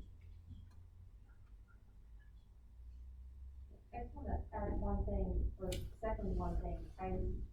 I thought that the testimony from residents was really powerful at our last meeting where we decided to table it. I was not clear on how our potential and, in my mind, what would have been temporary ban would impact small businesses and essentially preclude them from applying. So that to me was the kicker, is that we have to do something. Even if we can't guarantee that all of our local businesses will get licenses, we have to at least create the groundwork for them to do that. So I'm thank you for taking the lead on this. I think it's really important. And thanks to those of you who politely and persuasively informed us of things we weren't fully aware of. Yeah, and this could be, again, you deal with affordable housing. You don't always have the information you want or need to make rational decisions, but you do the best with the information you have. So I could fully anticipate trying to move forward with something and missing the mark, but we believe we have the ability to modify our decision making, move forward if we think we missed something. I would note too that I'm trying to do like an analysis of where folks, what towns are doing. As I say, most towns are doing the league's recommended ban. Interestingly, West Amwell had on its agenda 2 weeks ago or so to permit certain. I asked for a copy. They had tabled it, so it's not available. They're tweaking it. You should know that our neighbors to the west are certainly considering doing this. Clinton was banned. Towns in Hunterdon that were also banned. Councilman, I think it might be really helpful for folks, just because sometimes the ordinance versus resolution process can be like a little confusing. Can you give us a timeline on if we have to have a second reading public hearing for the whatever the proposed ordinance is going to be by August 21st? When do we have to introduce? So that's a really good question. Cindy, Bill, and I have been exchanging some emails like that. I also talked to Emily later today about that. I don't want to give a date right now, but we're going to have to, we may be able to wait until 7/6, but which is our July meeting. We may have to move a little bit sooner than that. So we're But it's going to approve. So, and just so everybody knows here, depending on whether or not it's a resolution, which only requires 1 act, ordinance requires 2 acts, the first reading and the second reading with public hearing. And there's, depending on what the ordinance is, there's various times that you have to wait in between those 2 actions. So we just want to make sure that as folks are keying and paying attention to this, that you know that that once it's introduced, the ordinance can't be significantly amended. And so upon introduction, that's really the moment. And the other part of this is it has to go to the planning board as well, so the ball Both meetings for me. All right, so I'm gonna move on here. We've got a couple of announcements and then we'll open for, and I just wanna say again, thank you. I know this is gonna be a lot of work. We have a couple of announcements. Tomorrow is our final vaccine clinic. We've got 84 people signed up for tomorrow's clinic, which we're really excited about. J&J one-shot vaccines are available and walk-ins are welcome. If you know anybody who has heard that they've been having trouble getting a vaccine, this could not be easier. So please, if you know anybody who's still looking for a vaccine, let me know. Or just swing by to Lambertville Hall. Don't tell me, come into Lambertville Hall and make sure that everybody gets vaccinated so that we can continue to meet in person and, put an end to this COVID-19 nightmare. Election, the primary election is Tuesday, June 8th. The polling hours are 6 a.m. to 8 p.m. Again, the Districts 3 and 4 site was changed from the Firehouse to the American Legion. Everybody got the notes. There's signs up everywhere. Hopefully, folks will get down to vote. Are there any other questions or comments from the council? Hearing none, we'll open for public comment.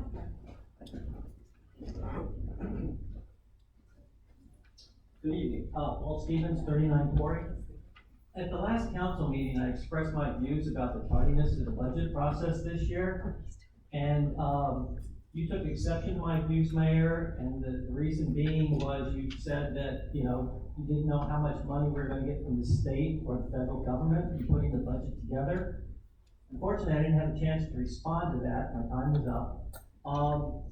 But I want to point out that it's common for the budgets to be adopted, not knowing exactly how much money you're going to have. And in fact, last year, you adopted a budget on May 5th, and we passed it on June 9th, right? You didn't know how much money you were going to be getting from the state in terms of emergency funds or anything like that when it was introduced.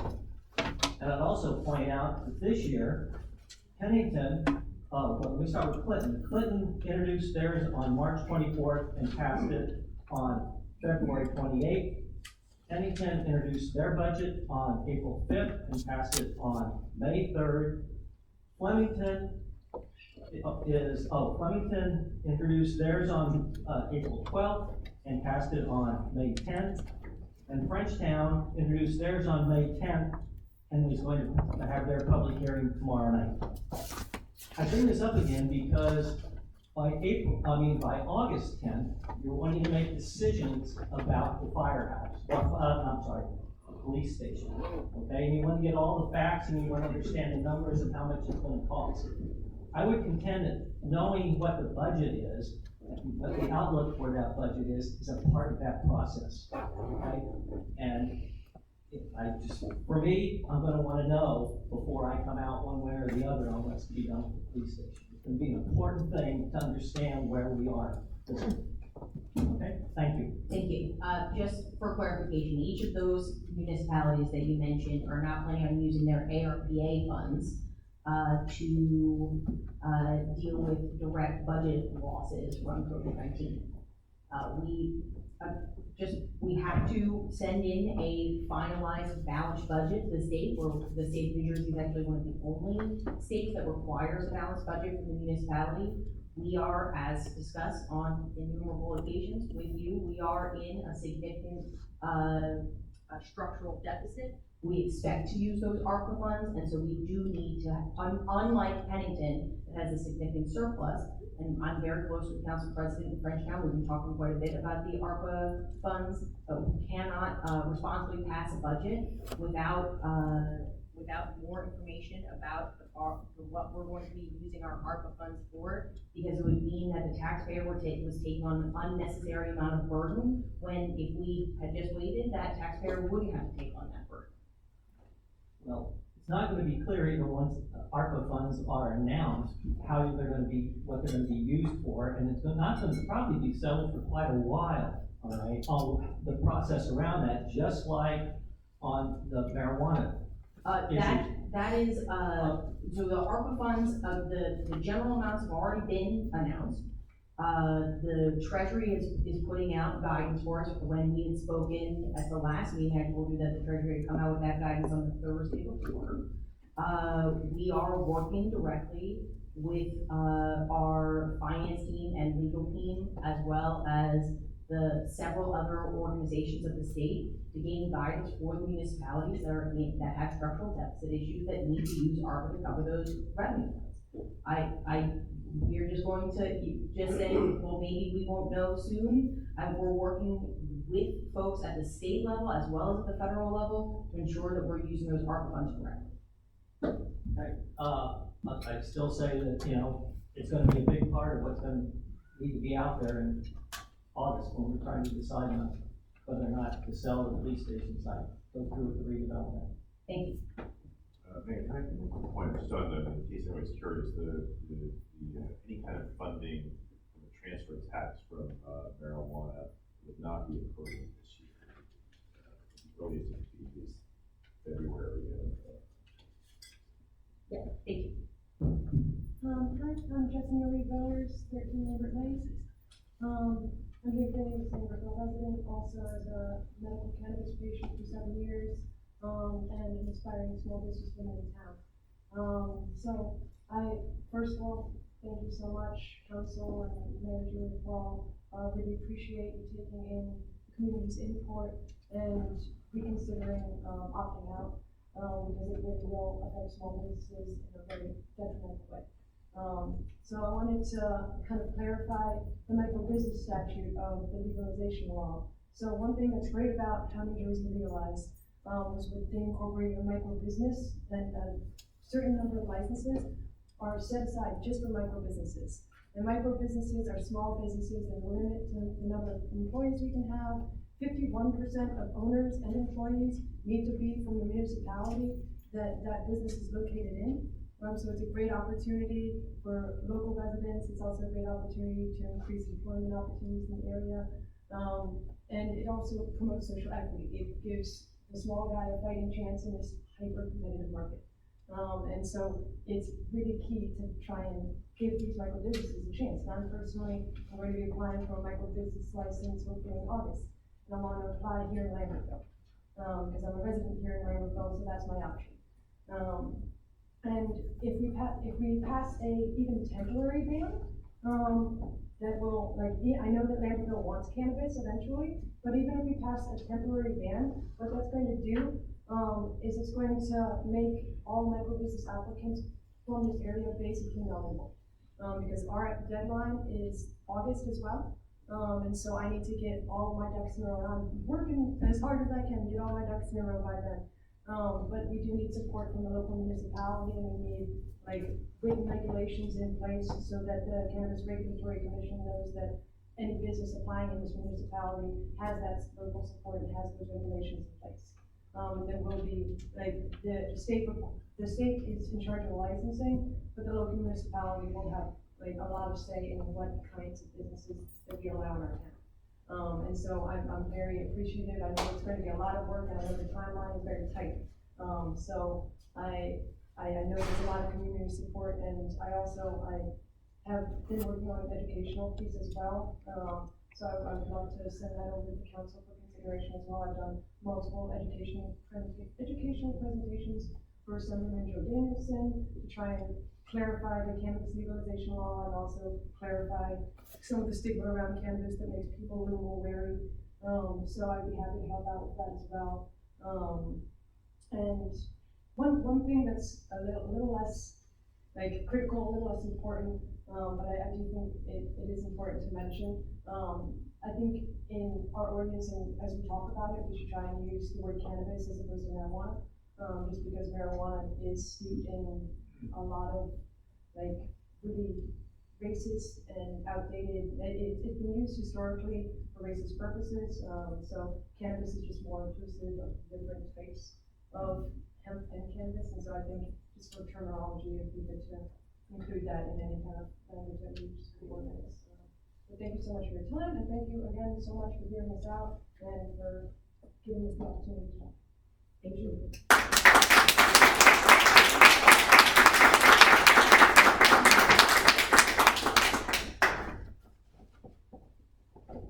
Hi again, Judy, 96 Freedom Street.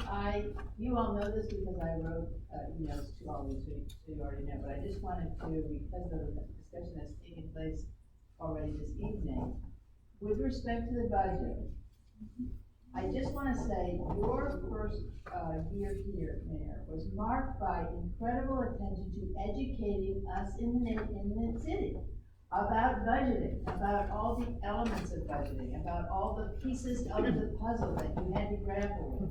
And I feel certain that you are grappling with issues about money and spending for this town that's not just driven by what's happening from the federal government. And however it would be that the city would share something, we've all seen the numbers that are out there being talked about in connection with elections and what have you. It would be really helpful if you continued with the path you started, and I praise you for that. You told everybody a lot about budgeting.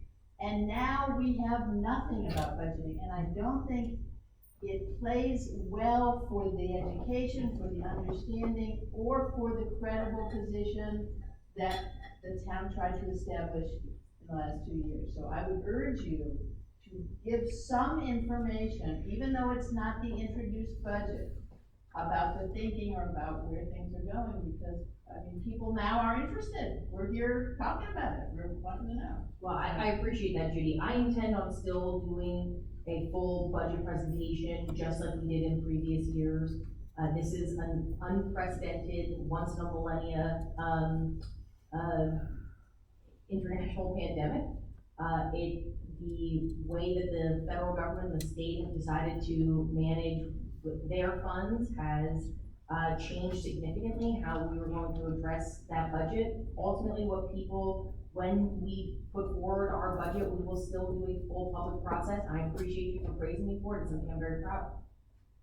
Well, I accept that you will do it eventually. I'm asking you to consider starting to give people information, because there's a lot out there right now, and people are looking at numbers, and they would benefit from knowing something before your actual introduction. I intend to do the full public process, and we are working with each member of council right now to start to bring that public process forward. We're doing it as quickly as we can. Thank you. Any other comment?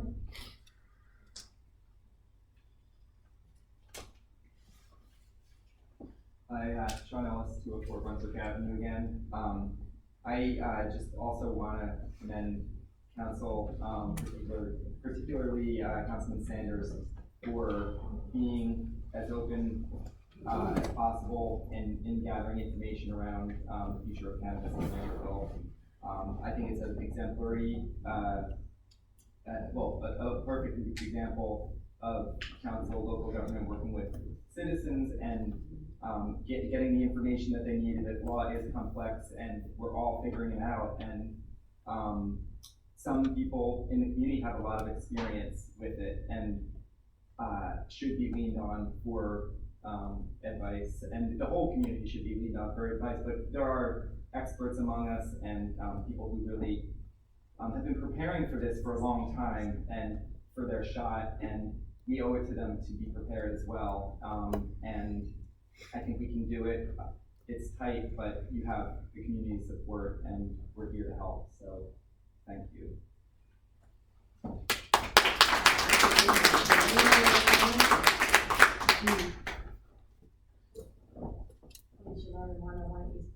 So thanks for the opportunity for conversation. But I just want to reiterate the concern I have for the passing of the ordinance to go forward with negotiations with Karen.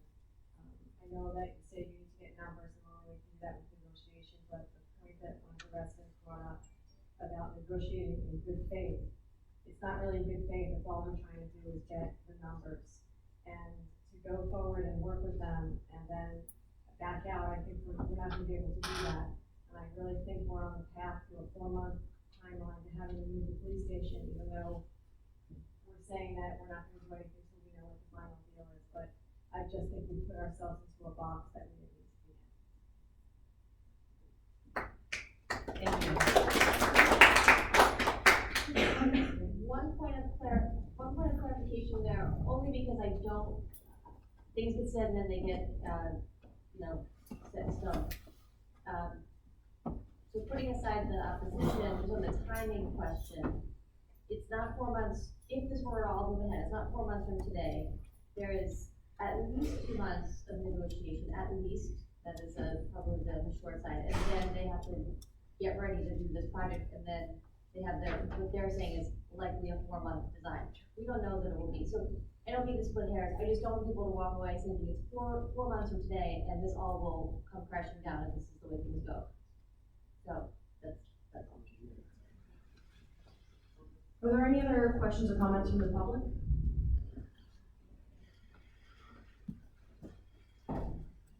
Hi, Kelly Holding, 204 Friendship Avenue. I just wanted to echo, I think what Jesse and Sean said, like, thank you, I think, for listening to the community, and yeah, for all the work that you're putting into, I think, revisiting the decision to, just move forward with the ban.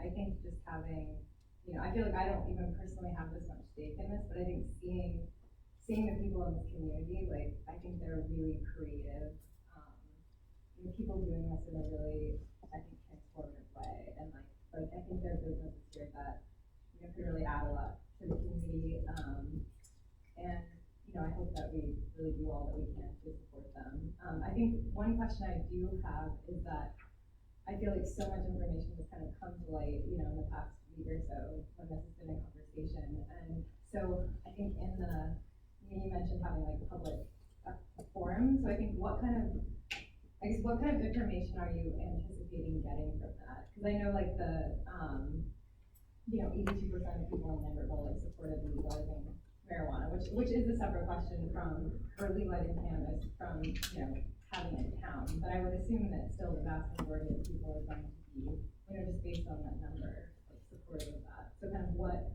information are you looking for? Yeah, it's a good question. What makes this hard is to try to put this together quickly, but I think that the information honestly was most helpful for the decision-making body and the work group that's working on this is to help inform elements of what kind of boundaries we want to put on this. How many, retail establishments or, would we envision? Where should, the establishments be located? The hours of operation, should be, they let it open until midnight? Those kinds of questions, there may be a lot of energy and interest around housing these, but I can tell you that, if there's massive parking and traffic problems, we're gonna hear, up on this side, so we have to be cognizant of that and anticipate that. Those are the kinds of questions that I would want to try to tease out. So, I'm working, with our work group to try to, identify a, sort of invitation for this. Try to direct folks to ask, to comment. It's great to hear I support it. What we really need is, do you support it or do you not support it? But it's also, if you do support it, what kind of boundaries are appropriate? That's, I think, the helpful for us. Councilman, can I add quickly here that the type of licensure that's available in the state is not just for simply retail or micro retail businesses, but also for distribution centers, growers. And I think the question of does the city of Lambertville support cannabis, cannabis being sold in small local micro businesses? Fine, that's one question. But would we support distribution centers, growing centers, processing centers? If we do support that, do we want to reduce? Do we want to make limitations on how far away they are from schools or churches, other public buildings? Those are questions that every municipality is grappling with right now, and it's worth talking to the public about. I guess I have one follow-up. So another thing that I think is really amazing is people coming together to draft like the ordinance that you mentioned, and also kind of, presenting some examples from other municipalities. Will those be presented as options at those meetings, so that people kind of have something to start with? We can certainly look into that. I have some reticence of issuing like a document that's ordinance that's not vetted by, the community is provided. If the community wants to share it among themselves, that's great. I know that has happened. It's extraordinarily helpful.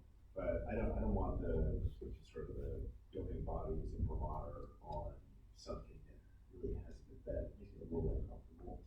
We can talk about that as a group. That's I do have some concern about that. I think really that it's really about education, because there's folks in this room that know all about this, or know a lot, and know a whole lot more than I do, or do. But then there's folks that kind of don't know anything about this. So I think education is one piece, but the second piece is trying to elicit feelings and input about what they want it to look like in order to be committed to. I think, we need to sort of look into like how this is fit at municipalities. I know that some of the facilities have odor problems. We certainly hear a lot about the sewage authority challenges because of the south of the town. We have to be cognizant of like where these things are located, which types of the six. Most of what I've heard, honestly, is about retail, but the mayor's quite right. There's six different, types of businesses to address.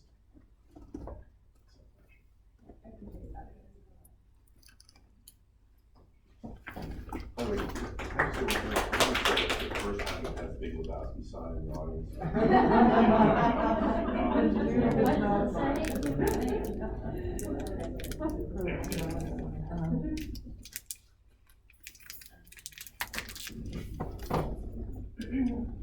Hi, Gina Fischetti, 116 Clinton Street. I missed most of the meeting tonight. I actually just walked in when public comment was starting, so I can't really comment that much on everything that y'all acted on, or didn't act on tonight. But just based on the comments, happy to hear that you guys are willing to engage with the community on cannabis. I think that's the right thing to do, and that you didn't pass the ban right now. Disappointed in what I gather was the vote on the police station.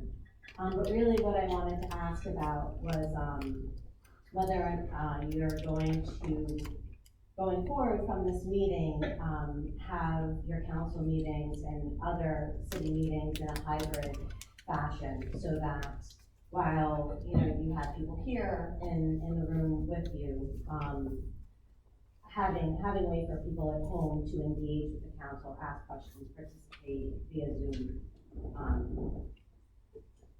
It's a really good question. It's one I think that we're all struggling with. We've been working with a lot of other municipalities who are asking the same question. We've got significant numbers of folks to participate this year. In fact, we were just talking to the superintendent about it before the meeting started.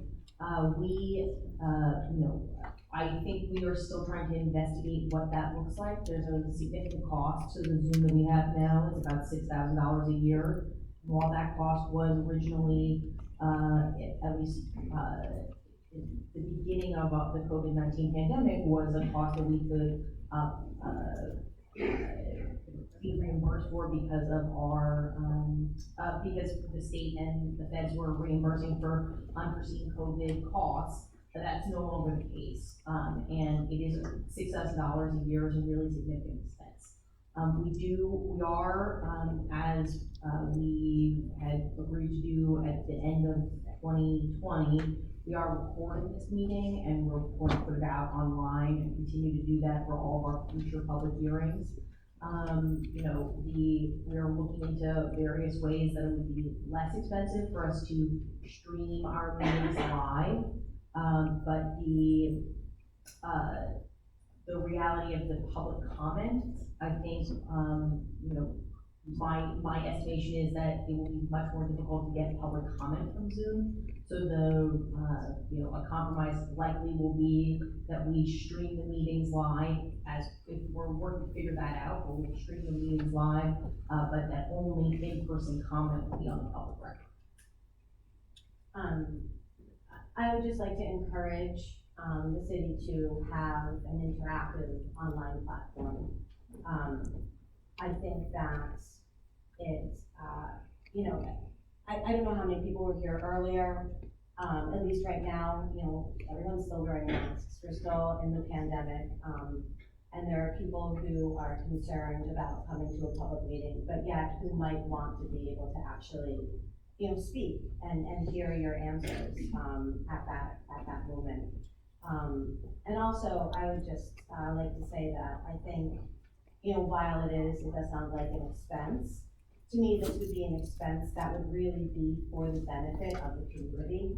It would help the town, increase its participation, and in particular, meetings like this, you guys had a heavy agenda tonight. I know I would have loved to have been able to hear the whole thing and ask comments while those items were up on the agenda, and I wasn't able to, you know. For me, it was a childcare issue. But, you know, there are people in town who aren't able to make it to a 7 o'clock meeting, let alone every 2 weeks.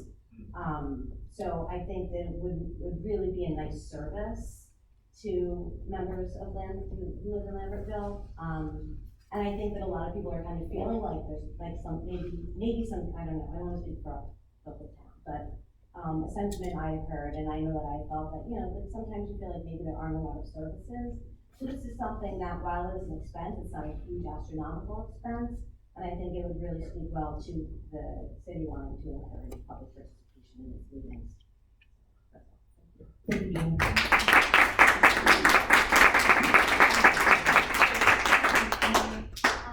The $6,000, is that really just from the public meeting component? Yes, it's the platform.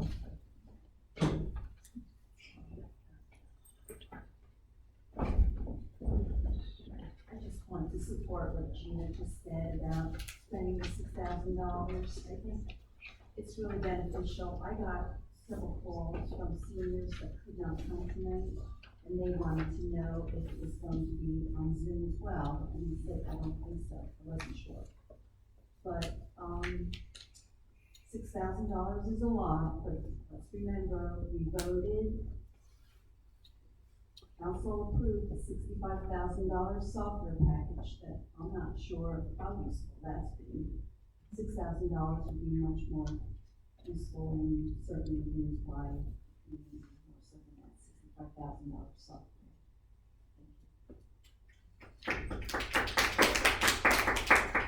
Any other questions or comments from members of the board? Okay, we have to go into a hopefully extremely brief executive session. Bill, can we read the resolution?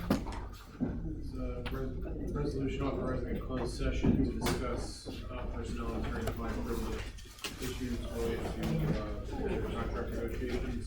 It's not anticipated that the council is going to take action after closed session, so. Where you going? I think they made that. Thank you for coming, everybody. Appreciate your time.